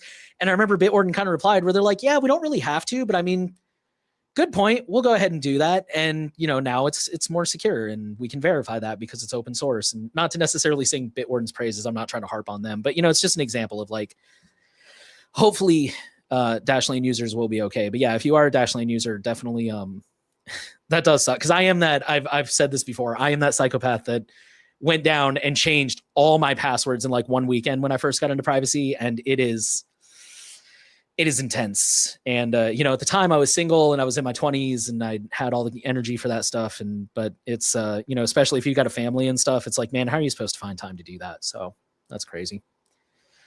But here we are. I almost feel like there needs to be a way, I don't know, I feel like this could have been possibly avoided if there was, I don't know, maybe there's got to be a way for an API access or I don't know, some way to easily update a lot of accounts' passwords quickly. I don't know what that would look like, but it's kind of, we get into this situation with a password manager where things get breached like this, and it becomes like, I know people that have got like 500 passwords. Like, how the heck are you supposed to go through and update all that? Like, that is impossible. It's just kind of frustrating for those people. Unfortunately, you are not the first person to have that idea. And I don't think, it would need to be some kind of like standardized process, which I don't think it is right now. And I think that's the big challenge is, but it would be cool because then that would open the door for like a privacy service that's like, oh, you're getting into privacy? Cool. For like $10, we'll download all your accounts out of Chrome and go in and change all the passwords and dump them into Bitwarden or whatever.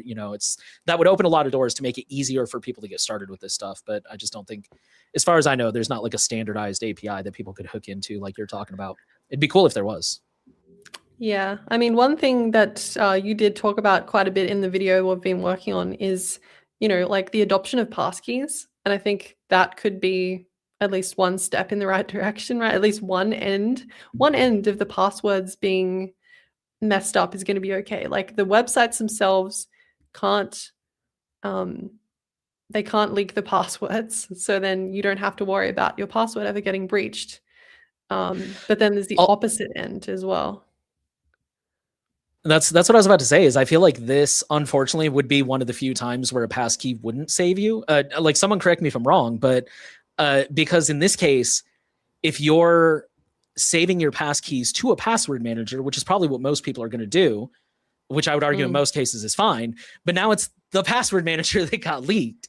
So if they get into it, they would have your passkeys. But generally speaking, I mean, stuff like this is still very much the outlier. So, I mean, 99 times out of 100, I totally agree. A passkey is, it's one of those things where like, yes, there's always going to be that one scenario where it's like, okay, fine. It doesn't make sense to do that.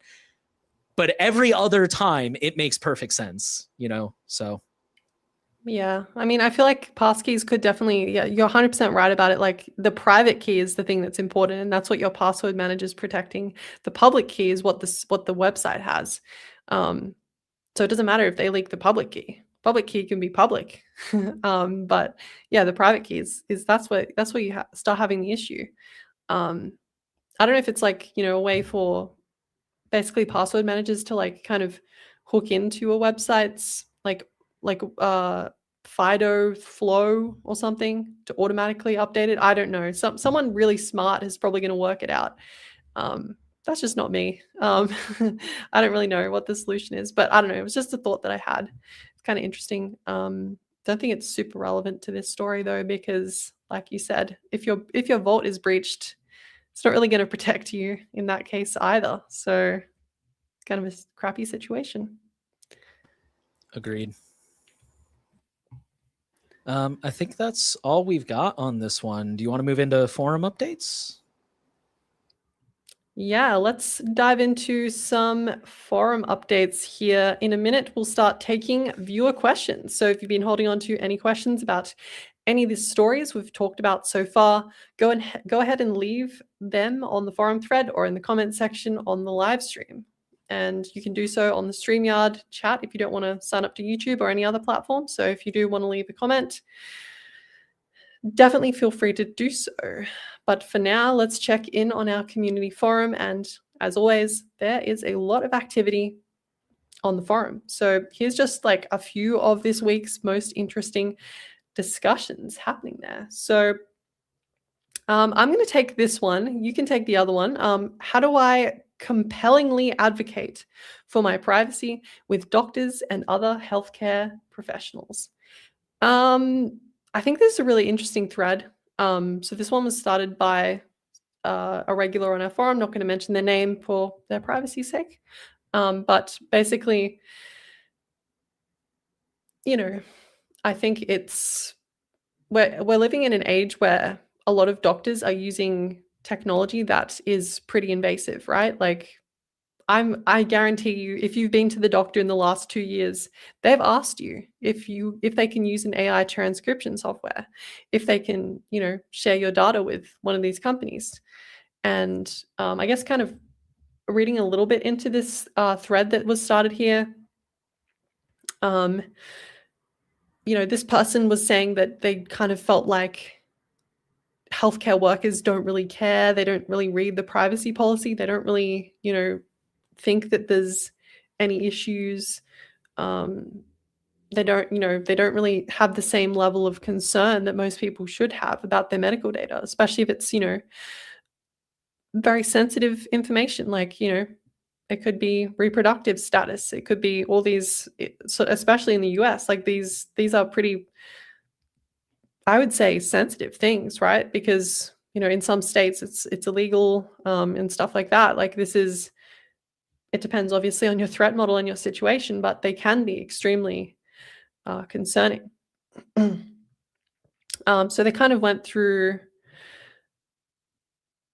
basically how they want to challenge their doctors and to basically get them to take things a bit more seriously. And they did bring up this one specific example, about, it was Carissa Vellis, who we interviewed a couple of weeks ago. She basically had an example, and she used the example of like the Holocaust. Like, would you, disclosing that you're Jewish in the Holocaust is kind of a bit of a death sentence. And maybe it's not as, the parallel is not as like, oh, did you want to add something here? Yeah, real quick. So what she was talking about was in, oh my God, I can't remember which countries it were. Basically, when the Nazis invaded, I want to say it was France, the number of Jews that they killed in France was significantly lower because in France, they didn't even keep ethnicity records on who was Jewish and who wasn't. And therefore, that made it significantly harder for them to find Jews to send them to the camps. That was the example she was using. And that's the example this person is talking about, is like, if my doctor is not sharing data with these companies, like I'll let you talk in just a second. Sorry, I'm trying not to like do all the talking. But like they said, their doctor's using Gmail, and it's like, okay, but if Gmail is reading these emails or even has access to these emails, that's kind of the same thing. Where it's like if something goes wrong, now the data is there in the first place. That's kind of the example, the connection they're trying to make there. Right. Okay. So that's definitely good context. I'm not really super familiar with her work personally, so that is good to know. Yeah, I think I don't know. I think you should try and be cautious around, I think, standing up to these people because unfortunately they kind of do have quite a lot of control over um when you talk to a doctor, like they do have quite a lot of control over the care that you receive, and that care could be kind of important. So, if you're going to challenge someone on this sort of stuff, I would definitely think about the consequences of doing so, because the repercussions for challenging someone like this could cause things to become a bit more difficult, because you have such strict um beliefs and stuff and such. Like, I think it shouldn't be like that. Like, they shouldn't be able to do that, but it's kind of the facts of the situation, unfortunately. Like, you'll receive different care if you make a fuss about something like that. You may not get treated the same way. You might be seen as someone who's trying to, hide information, or like be a criminal, and there's all these stereotypes for people that are caring about their privacy, and it shouldn't be like that, but it's kind of the way things are at the moment, and it's kind of seen as almost like a fringe thing. So I would also take that into account as well if you do end up bringing this up to them. Yeah, anyway, I think people are saying like you should walk away from these doctors' agencies and stuff. I kind of disagree with this, because I think, it depends on what conditions you have. And for some people, there's not really an option, right? If you have like a very specific condition, you need to see a specialist, you need to see a doctor that is specifically trained in a certain area that doesn't particularly have another option, especially if you live in a small area. You don't exactly get a choice to just like, oh, you're using Google Workspace for all your medical emails, I'm going to go to a different clinic. And it's not even verified that, the next clinic you go to, they might be even worse. So it's kind of frustrating situation, but I don't think that is always the best solution, just like walking away from someone. I've never seen a doctor's office using Gmail. I've never seen a doctor's office even use email. So this is kind of bizarre to me. Like, is this a common thing in the US or? Yeah, they do use internal email a lot, and I've seen doctors' offices that I'm pretty sure are using Teams. So I definitely have thoughts on this one, but I'll wait for you to finish your thoughts. I don't want to cut you off. Okay. Yeah. I mean, yeah. So there's some more comments here. People were discussing like, the original author of the post was saying like, you wouldn't even try to convince them that what they're doing is wrong. Like, you wouldn't even try and bring up that this is a privacy issue. I mean, I think it's certainly possible to try. I think you could try, but I don't think you're going to be able to convince, an entire, medical facility to change their main tools so quickly. I don't know. There's definitely some people were making jokes in this thread, I guess, a little bit about this, like saying like, it's better to keep quiet in such situations. You might be misunderstood and referred to a psychiatrist. I think, if you've got to be tactful about this, right? You can't just be saying like, how could you be using Gmail? It's spyware, like it's evil, like, coming across as like someone who's not really, you have to have tact, right? And I think it comes down to any social cause, right? If you just start calling someone like a privacy normie or something, like they're not going to really take what you're saying that seriously, and they're probably not going to agree with you. So I think it definitely helps to have some grounding in reality, and but yeah, I don't really have too much more to add. This goes on for quite a long time. I didn't have time to read this entire thread, so. Yeah, I was kind of skimming it myself. There is a lot here. Also, Mike last name said, you are a doctor and a privacy advocate. Feel free to weigh in while I'm giving my thoughts, and we'll definitely maybe it would be great to get an expert opinion. So my thing is, it's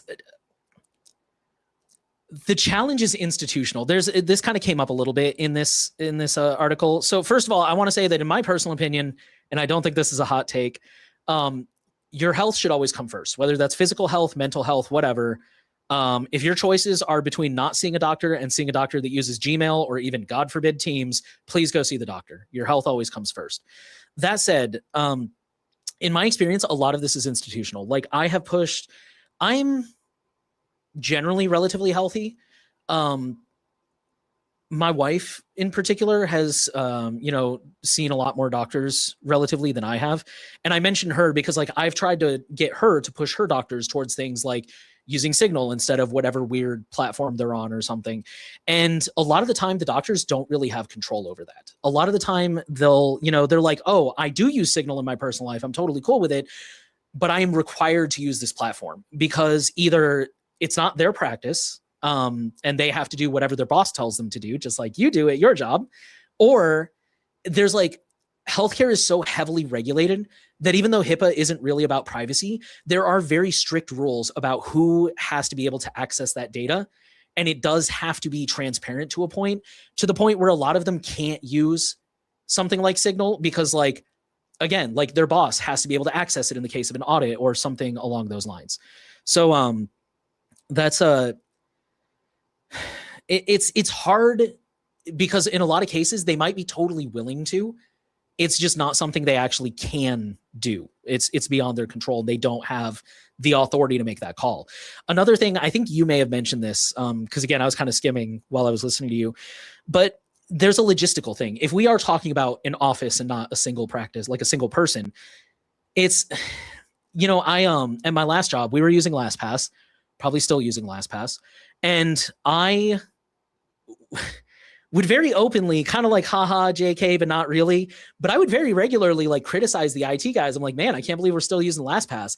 And they would point out, it's like, no, I totally agree with you.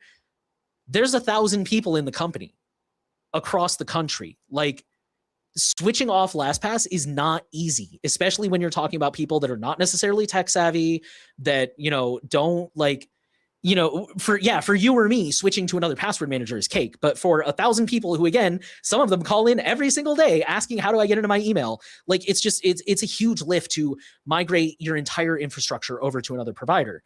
And then there's cost, which, I know a lot of healthcare is, let me politely say that cost should not be an issue for some of them. But here in the US, at least, a lot of them are for-profit entities, which means they're going to want to go with things that are inexpensive, which is going to automatically rule out Proton, for example. So, I mean, there's just so many factors that go into it. But I think, I also want to agree with what you said about it's very... How you ask is usually very helpful, like especially in some places, they're just used to people being entitled and frustrated and snappy.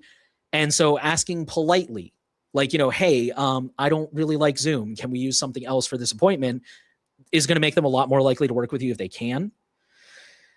I think I saw something in here where people were arguing about, because there was a section here where the original poster said something about like, okay, here it is. So they said health workers don't have to care. And they pointed out that like doctors are overflowing with patients. So it's like, it's almost, and I think you mentioned this too, it's almost like if you're being difficult, they just don't even have to work with you. There's like there's a literal waiting list in most places. But at the same time, like we could weaponize that as well. And I understand like not everybody has the time to be politically involved, but to like, call your representatives or email them once in a while, like once a month, and say like, hey, I really think we need better privacy laws.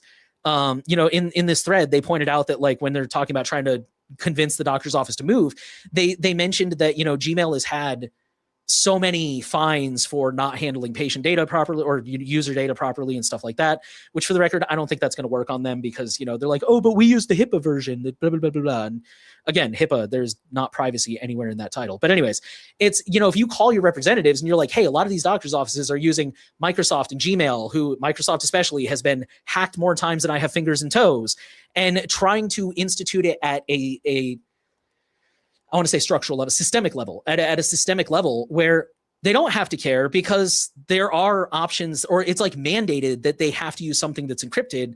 And now there will be a whole bunch of companies that spring up to serve that purpose. I don't know. I mean, that's kind of a long-term solution, but I don't know. I guess what I'm getting at is like for individuals, I don't think there is that much you can do, unfortunately. If you are in a position where you can shop around and you can find a doctor who's like, yes, I use Signal, I encrypt everything. Awesome. That's great. And if you have that privilege, you totally should use it. But for the average person, I think the best you can do is just kind of like ask the doctor, like, can you not write this down? Can you, especially if it's something less important, like they do have to make notes about your medical care. But if it's like, please don't write down anything essential. Like I had one therapist who said that she did not write down actual conversations. She just wrote down like broad notes about what we talked about, but like never quoted me or anything. So yeah, I've always advocated for like using alias email, alias phone numbers. That's more of a data breach thing, but yeah. So I mean, it's tricky, man. Let me go back and check and see what Mike said here. I could explain a bit. There's a really big time constraint to see more patients and to keep up. Yeah, so that's a true thing too. Doctors are really like, again, they have literal waiting lists. Like there's so many patients that need to be seen. And contrary to some stereotypes, I think most doctors are actually trying to help their patients. Like they're not all just like selfish and in it for the money. And so when they've got to see a million patients, but they've also got to make notes in between the care, and they've got to, send prescriptions, they've got to respond to messages and this, that, and the other. A lot of the time is used for filing documents and insurance, legal documents. Using AI for the slow typers helps. That's another thing. If they are using AI, they have to fact check it and make sure it's right. But yeah, like you said, most importantly, they just don't understand that they are just employees. So there have to be records. They use the most well-known ones like Teams and Gmail. Quick note, saw this all, has been a member for 5 months and said, keep up the good work. So thank you so much. But I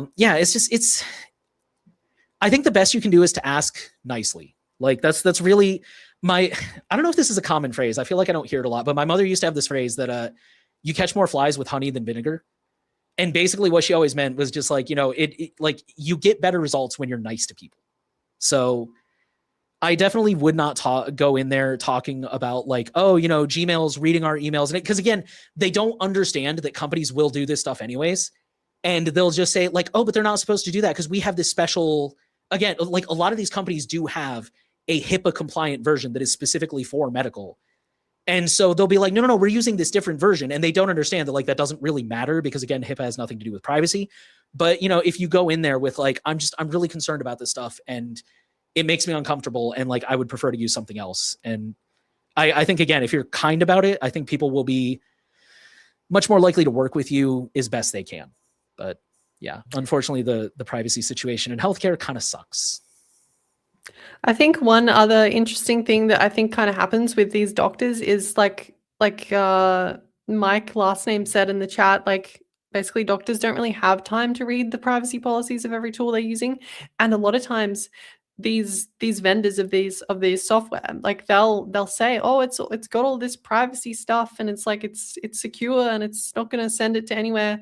And I've been to multiple doctors' office and they're using AI transcription software, and that software it says that it's private, but it's sending all of that to OpenAI, but it's just zero retention. Like that's not very good. Like that's exactly what we don't want. And it's a lot of times it's these vendors that are trying to sell to these medical practices that kind of get it, pull the wool over the eyes of these doctors and basically, tell them you're going to save so much time if you use this tool. And like, it's completely private and it's no problem. And, I think you have to be a bit genuine. Like you have to say, if you say no to them using these pieces of software, like if it's AI transcription or if it's some other like medical system they use for booking appointments or something like that, I've just never seen email. I've never seen anyone emailing patient records around. So that's very bizarre to me. But I guess if they're using an email system, convincing them to switch might be possible. But I feel like that's definitely a bit more of a harder thing to get them to do, I think. Yeah, to clarify, I don't know if they use it to email patient records, but I mean, that was another thing that I was thinking about while you were talking on that note is it's, coupling what Mike said about like, they have so many patients to see. Okay. And so when you have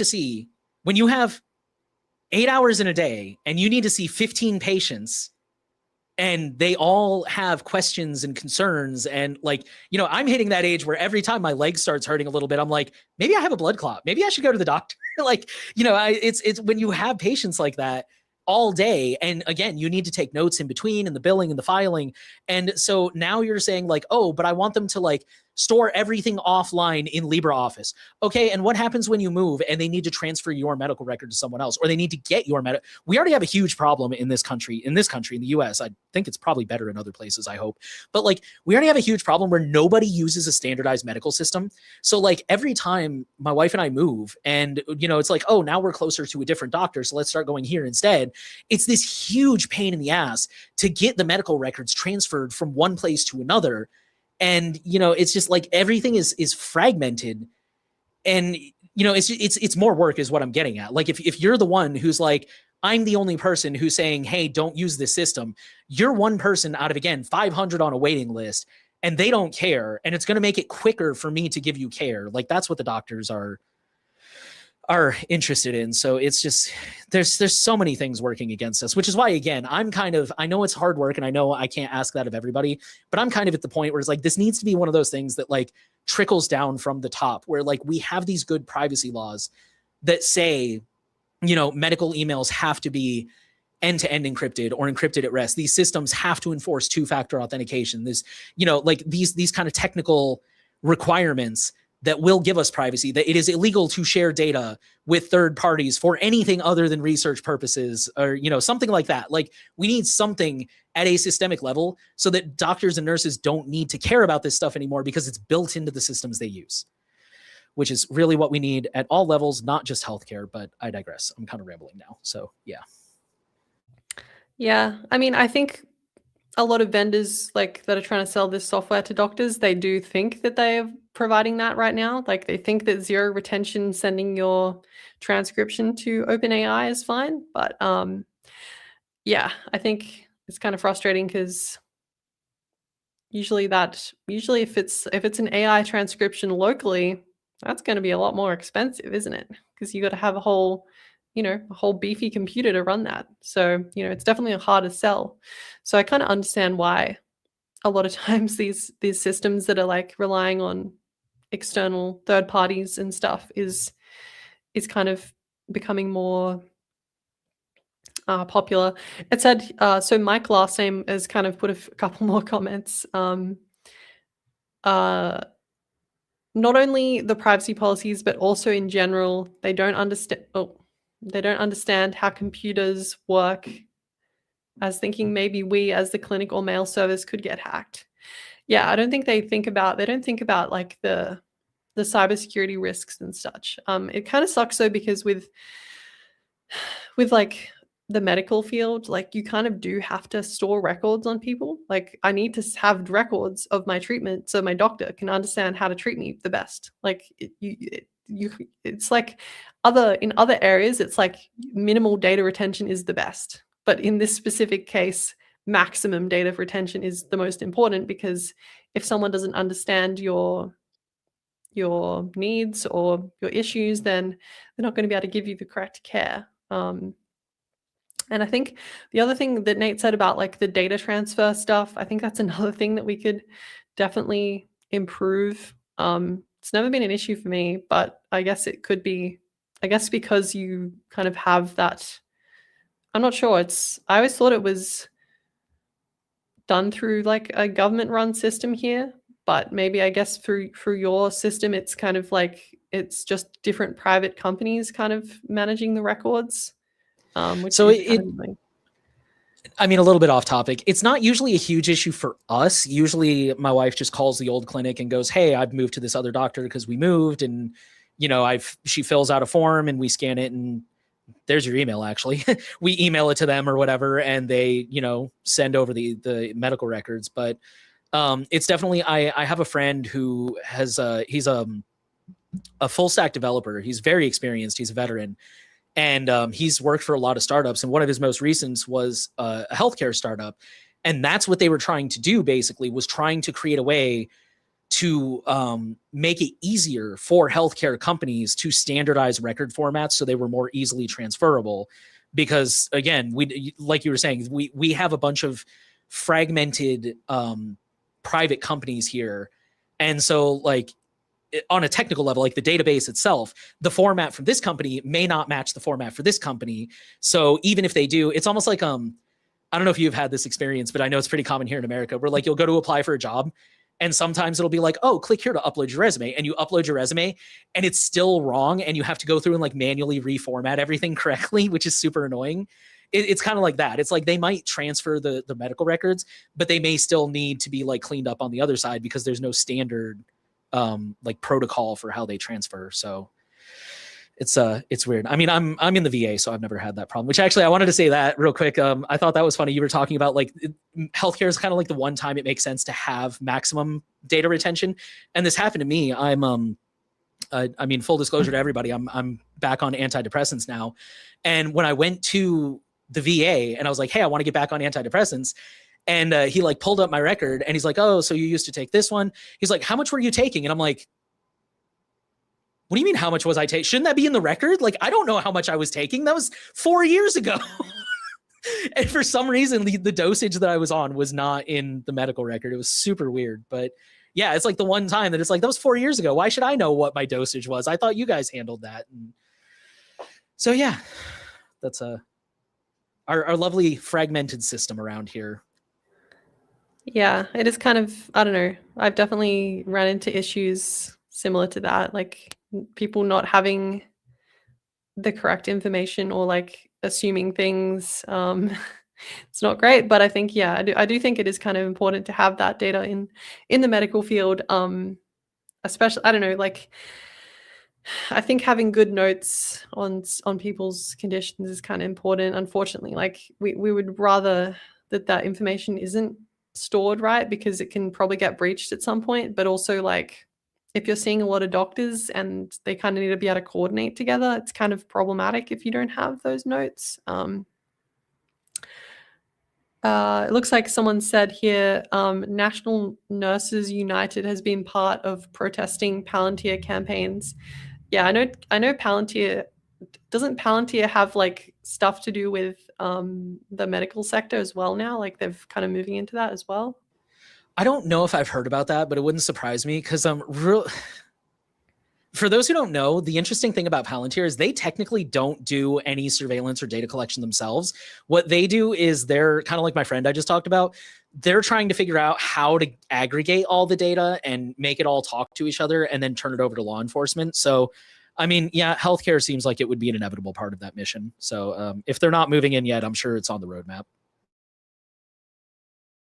Yeah. And then Mike, last name, also said there's also what we call defensive medicine, where doctors want to make records of everything in the case they get a lawsuit. Yeah. Yeah, that's fair too. I mean, everyone's got to protect themselves. I think, yeah, especially doctors. I think especially someone who's your primary care provider, they have kind of quite a lot of say over what care you receive. So it kind of makes sense. Yeah, we've talked about this one for a while. Do you have anything actually you want to add before we hop into this next forum post? Yeah, just real quick, I was going to say in response to what Mike said about the doctors keeping a record of lawsuits, I found out here in the US, at least in like emergency rooms, if I understand it correctly, it's almost like the doctors are like contractors renting out the rooms. Because the hospitals and the doctors will bill you separately. Like to go see the doctor costs like $250, but then you're paying like $1,000 for the aspirin and the room cleaning and all this kind of stuff. And they're like separate fees. But yeah, so doctors make a lot of money, but it's also because from what I understand, they're like kind of a lot more on the hook for it. Like when you sue a doctor, you're not suing the hospital, you're suing the actual doctor. So yeah, that's not saying that's a good system, but yeah, I totally get it for sure.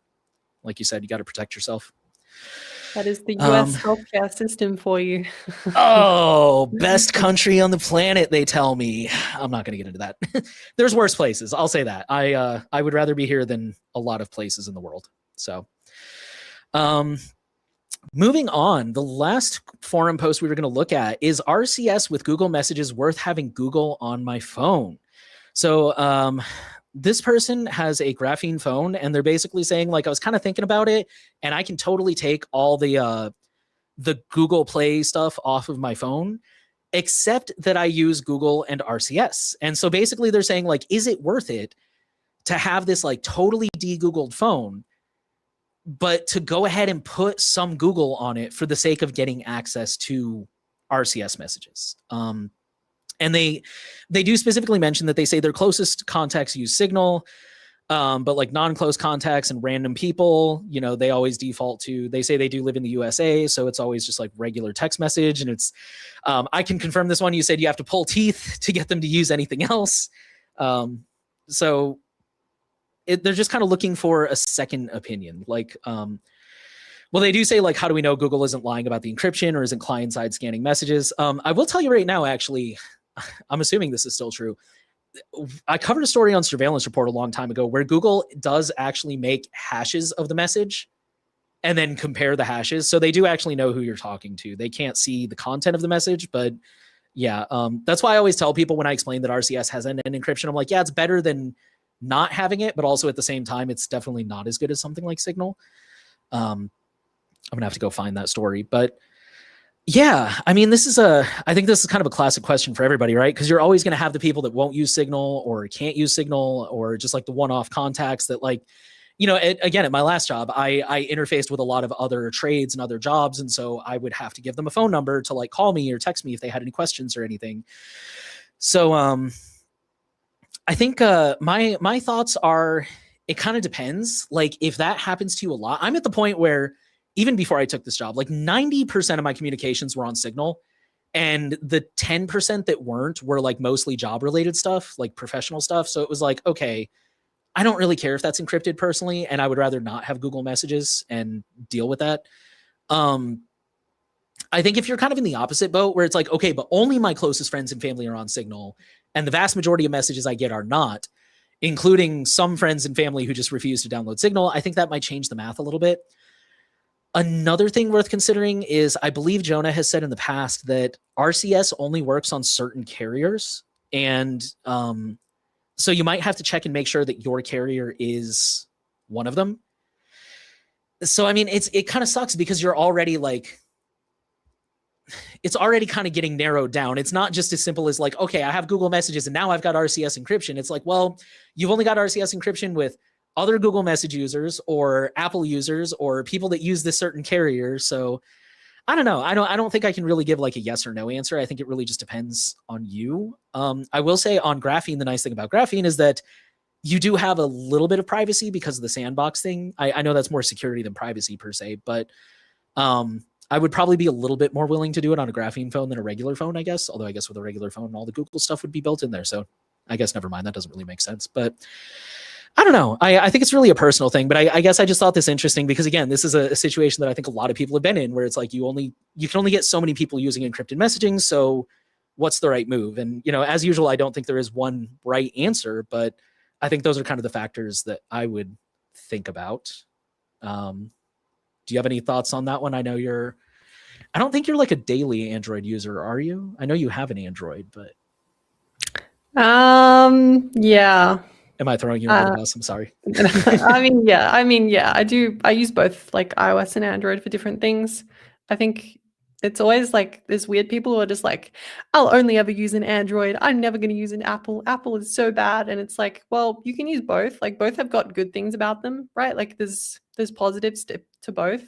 I think there's certainly more positives on the Android side. It's like a huge amount more positives, but there's also some positives on the Apple side as well. So, you know, don't feel like you only have to use one type of device. I think that's also another thing. But yeah, I think I agree with you though. Like I think, you know, if you're using this on Graphene OS though, I feel like you're giving Google significantly less information than you would on like a Google Android device, right? Like it's not as deeply integrated into the operating system. It's just a standard app that you install. I think that would definitely be a good idea. And I think considering the state of like of cellular communication, like remember, I don't know if you remember, but a couple of maybe a year ago, there was like a story about like Chinese state-sponsored hackers like inside the US like telecommunications infrastructure. Like I don't think you want to put like all your text messages to those people. Like that's basically public, right?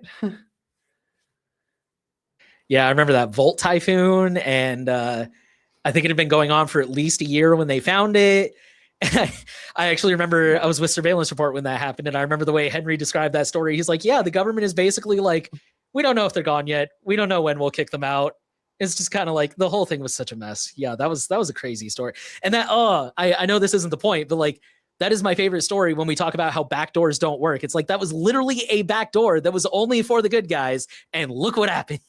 So yeah, I'm with you. When I saw that story, I was just like, oh, I'm really glad I've got again like on almost all my friends and family using Signal, thankfully. And like I said, the handful of things that aren't on Signal, I mean, I guess it was technically like company IP or whatever, but you know, that's on the company. So is I don't know. Is I mean, again, this is before I worked at Privacy Guides, but yeah, you know, it's just texting other people like, hey, there's supposed to be this here. Where's this thing? When's this delivery coming? So it's the kind of stuff that, as far as I'm concerned, I'm not super. I don't know. It's whatever. Yeah, I think the most important part is like you're saying, you should be careful. Like you should be thinking, this I'm about to send this message. Am I okay with this information becoming public?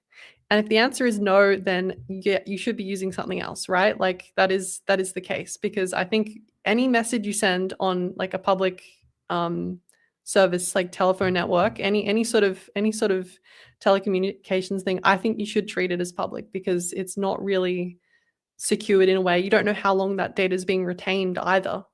So yeah, that's how I would think of it, at least.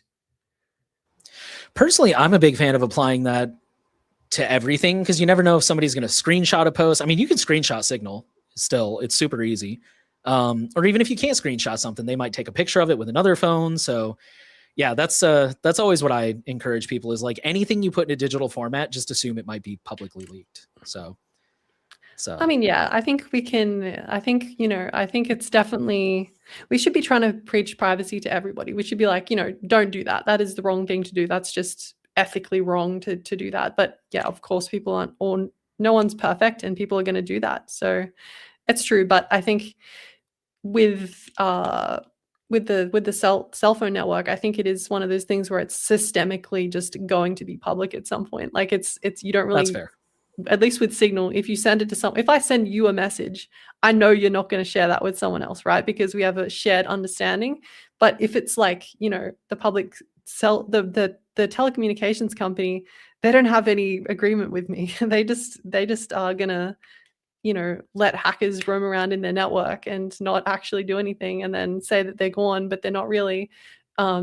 So anyway, what I'm trying to say, and going around in a kind of massive circle here, what I'm trying to say is basically that is what you need to think about when you think about whether you need to do this or not. I still think that most people are using Google Play services on like a Graphene OS device. Most people are using these apps from these stores, right? You don't need to create an account that's linked to your identity. You could use just some burner Google account, right? You don't have to provide that much information.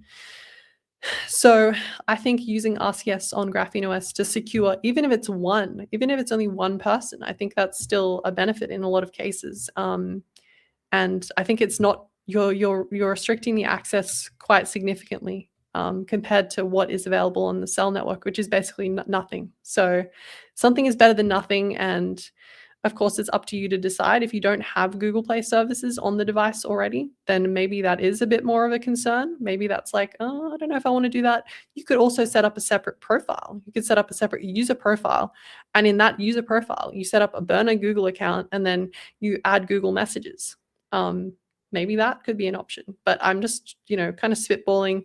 I think you need to decide this yourself, but I think if you just avoid SMS, just avoid it in general if you can. I think a lot, and now with Apple releasing like encrypted RCS, I think it's becoming more and more popular and more accessible. So, you know, I think you should try and see if some of your friends are using it, and if you can secure those chats, and I think that's definitely a big win. Agreed. Yeah. All right. I think that was it for forum updates. And so I think we'll move into listener questions. So if you have been holding on to any questions, definitely go ahead and leave them in the chat. Normally, we would start with the forum, but it looks like there haven't been any questions left on the forum. So we'll just go straight into the chat, which I did. I think somebody left something earlier. Oh yeah, Purring Pudding. Quite a while back, we were talking about how cool it would be if there was some kind of API you could hook into that could just like change passwords automatically. They said apparently there is a the Skim SCIM API to provision logins, but most sites don't implement this. So yeah, that doesn't surprise me because I know I'm like I've said multiple times, even today alone, you know, we could do things in a certain way, like we could do things in a way that are privacy respecting, and we just don't. So it doesn't surprise me that people have opted not to do things that way. But I mean, talking about standards, it's kind of a funny situation. Like I was talking to everyone on the team about this. Like it's really kind of funny. We have all these standards that are really good that everyone should be using, but it's just all the organizations can't agree on using them, and they don't all use them properly. So it's we do have the answer. Like we do, like with passwords, like we have the answer. Like don't. Yeah, exactly. It's this XKCD thing, like situation. There are 14 competing standards. 14, ridiculous. We need to develop one universal standard, and then now there's 15. So it's like we have all these standards, but like no one can decide which one is the best, which one we should implement. Like, oh, we're going to put passkeys, but we're going to retain passwords. We're going to use passkeys and passwords at the same time, or we're going to use passkeys and only passkeys. And it's like it's ridiculous. Yeah, I feel like this is such the case for like so many things. Like Linux specifically comes to mind. Like, oh, we're going to use Wayland. Oh no, we're not going to use Wayland because that's going to be too bad. Blah, blah, blah, blah. It's like, you know, it's a never-ending thing. the minute you said standards, that was where my brain went. I never get tired of that comic. Yeah, I agree. Mike here pointed out on the topic of Google services, most apps don't need Play services, even if they say so when opening the app. I was surprised by it. Yeah, especially a lot of privacy apps. Like I think Signal, for example, if you download Signal, I think by default, I could be wrong about this, don't quote me. I think by default, it will use Google services.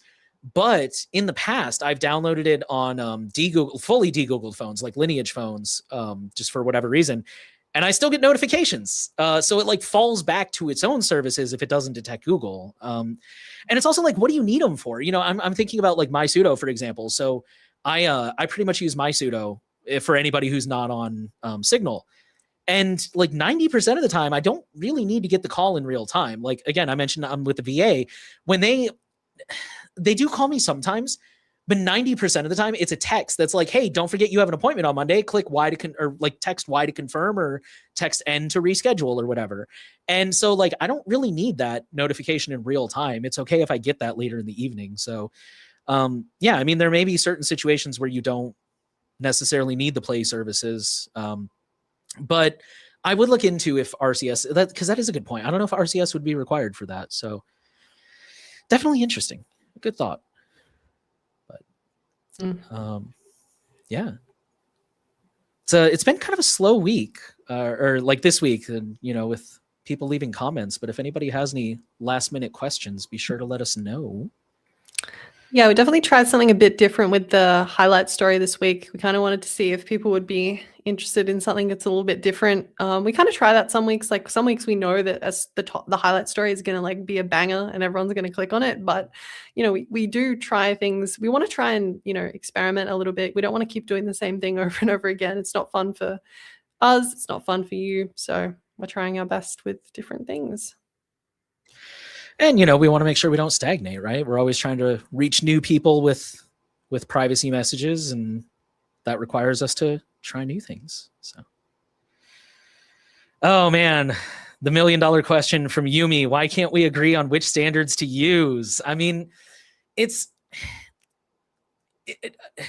my opinion, it's because there are usually pros and cons. Like, okay, every once in a while, you definitely get somebody who's just like stuck in their ways and they just don't want to grow and adopt. But I think a lot of the time there are like situations where we'll take, I mean, I know this isn't a standard, but just to talk about something that I actually know about, we'll take like SimpleX versus Signal, right? Like they're both really good choices, but they're different use cases and they've got different advantages. And like, SimpleX has like the whole decentralized architecture and it's supposed to be a lot more censorship resistant without having to set up a proxy, which we made a video about that.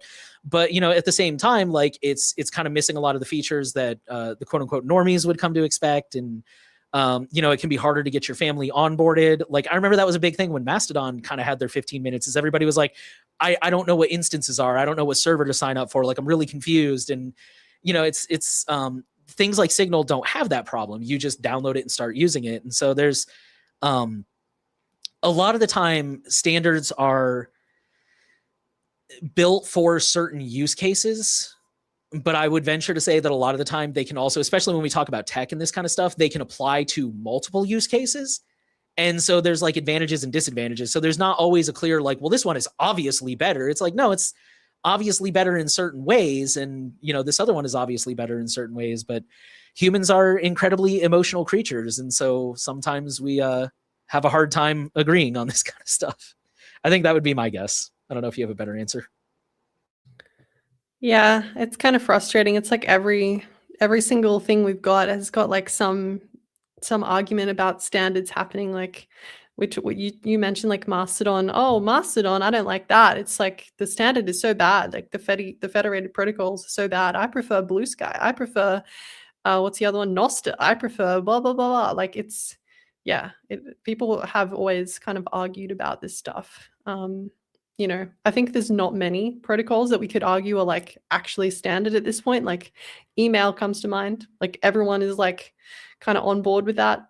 Unfortunately, it's like the worst. It's really bad. It's a really crappy protocol, but everyone uses it. So, I mean, I guess it doesn't really matter if a protocol is actually good or a standard is actually good. It doesn't mean that it's going to be adopted. I think it also is just a legacy thing too, but like same with phone numbers.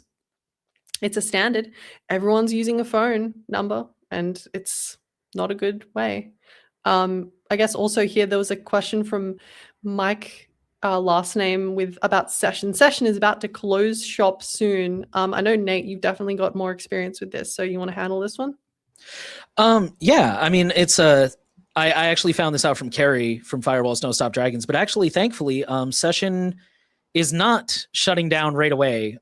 They were able to get enough support, not as much as they hoped for, but they will be able to continue developing past July 8th. A smaller team will continue development into 2027, focusing on strengthening the project and building a foundation for its long-term future. So yeah, they say although shutdown procedures have been canceled, the shape of the project is still changing considerably. The project will now be led by Jason Rhinelander, longtime chief software architect and member of the Session Technology Fund. Currently, donations received are enough to support critical infrastructure to retain Jason as developer and possibly to add one other full-time developer.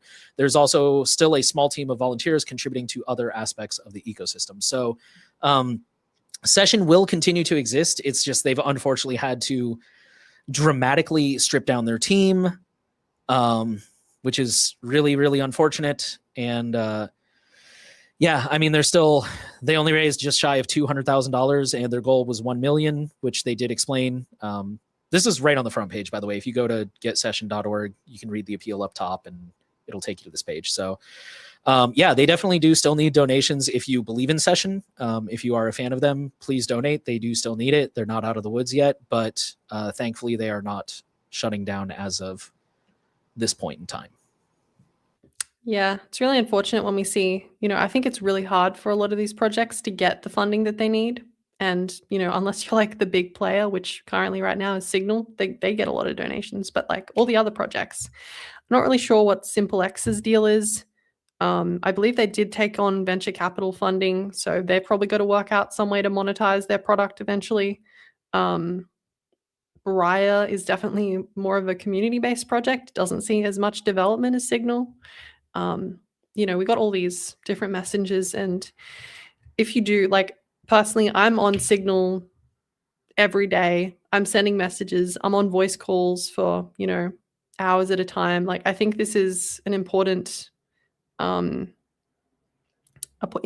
to do, right? If like you use a product or you use a service and you get a lot of value from it, then, you know, maybe consider donating, because it is expensive to run all this infrastructure. And I don't know, I've always had kind of a soft spot for Session because they've been an Australian-based company originally. And I don't know, I was kind of sad to see that this happened, because I thought they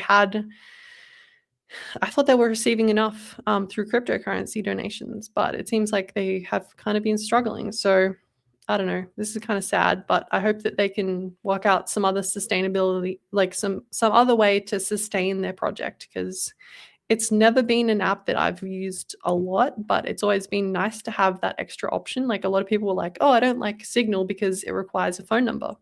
Here's Session, doesn't require a phone number. Or here's SimpleX. Like, there's other options for people. It's better to have more options than not. So if Session does go away, we're going to be kind of stuck with, the only one I can think that really compares is SimpleX. SimpleX is kind of Session adjacent, but it has a different direction, certainly. Agreed. So, all right. I think that might be all we got this week. You think it's time to close out? All righty. Sounds good. All right. All the updates from This Week in Privacy will be shared on the blog every week. So sign up for the newsletter or subscribe with your favorite RSS reader if you want to stay tuned. For those who prefer audio, we also offer a podcast available on all podcast platforms. And again, RSS. This video will be synced to PeerTube as well. Privacy Guides is an impartial, nonprofit organization that is focused on building a strong privacy advocacy community and delivering the best digital privacy and consumer technology rights advice on the internet. If you want to support our mission, you can make a donation on our website, privacyguides.org. To make a donation, you can click the red heart icon located in the top right corner of the page. You can contribute using standard fiat currency via debit or credit card, or you can donate anonymously using Monero or your favorite cryptocurrency. Becoming a paid member unlocks exclusive perks like early access to video content and priority during the This Week in Privacy livestream Q&A. You also get early access to our show notes and the stories we might be covering, and a cool badge on your profile in the Privacy Guides forum, and the warm, fuzzy feeling of supporting independent media. So thank you guys so much for watching, and we'll be back next week.